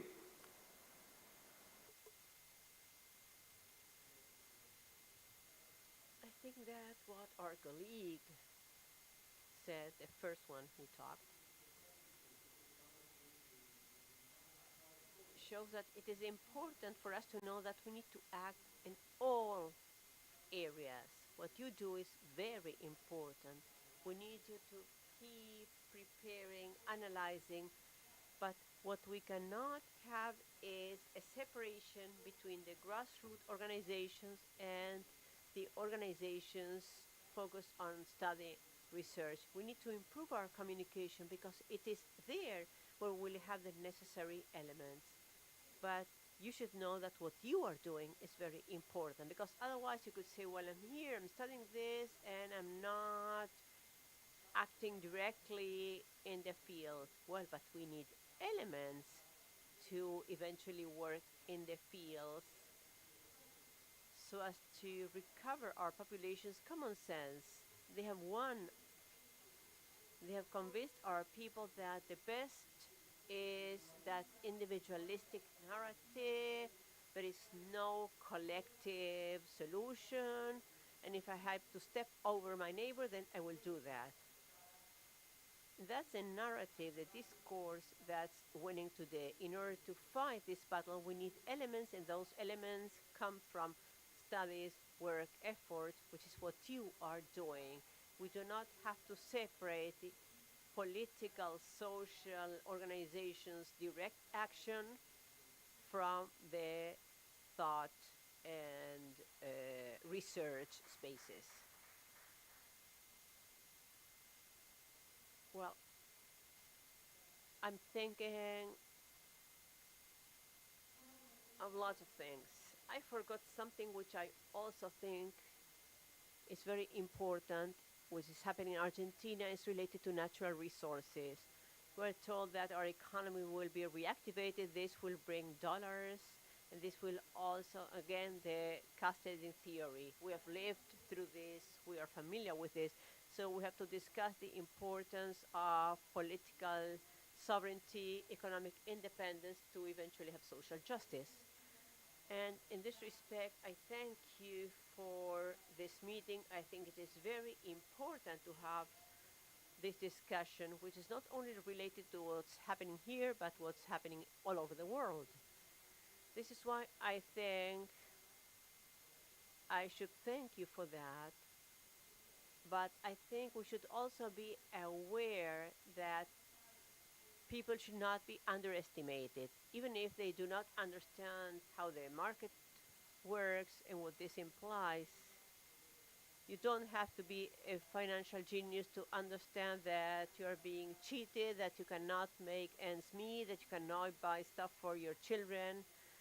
The problem is that people get tired, and when we have the opportunity to change things, sometimes we are affected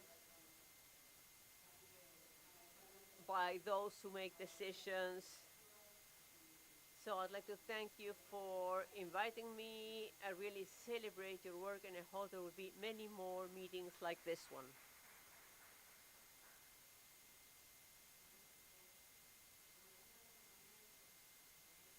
I was listening to Nancy and Nayared, and I agree that we have to improve our communication. We're using the same tools that are no longer useful. We have to challenge ourselves and find other ways to communicate. This way, the grassroots and labor union movements are so important to teach us how to improve our communication, because when you say tax issues are important, all things in life are difficult. Giving birth to a child is difficult, so it is possible to improve our communication, but we're not achieving it. We always talk among ourselves, and I agree that we need to be braver. Apologies, but my mother tongue is Portuguese. We need to learn to improve our communication, to do it better, to reach out to more people so that, as Natalia said, we can reach an increased number of people. We learn from labor union movements and grassroots movements. In order to change, we need to change our strategy inside and outside. Natalia is inside the institutional framework, but she's also outside in the streets demonstrating and defending popular economy. This is the strategy we have to keep on pursuing inside and outside. It's true that it's becoming increasingly difficult to mobilize people. Demonstrating is becoming more difficult, but we have to keep doing that and gaining strength. This is why South-South cooperation is so important. And I think the labor union movement knows this. For sure, they have a structure that helps them, but we need to learn from you to improve our dialogues and to get all our strength together so as to change the model. We are activists, and this is what we have to do. That's our fate. And, well, this is it as regards my conclusion. I have to close the meeting. First of all, I'd like to thank you for having given us this political perspective. We cannot forget about it because otherwise we will be stuck with the technical part only. Thank you for being here with us. Thank you, everyone, for being with us these 2 days. Jorge made a brilliant summary of these 2 days. Now we have a roadmap that will get us at least until the end of the year. I hope we will be able to meet again very soon, but we will keep in touch. I'd like to thank all the organizations who made this possible, the Global Alliance, the Tax Justice Network, Latin Dad, Fundación CES, everyone who supported us, the technical support, water, the interpreters, of course. Thank you very much. Am I forgetting anyone?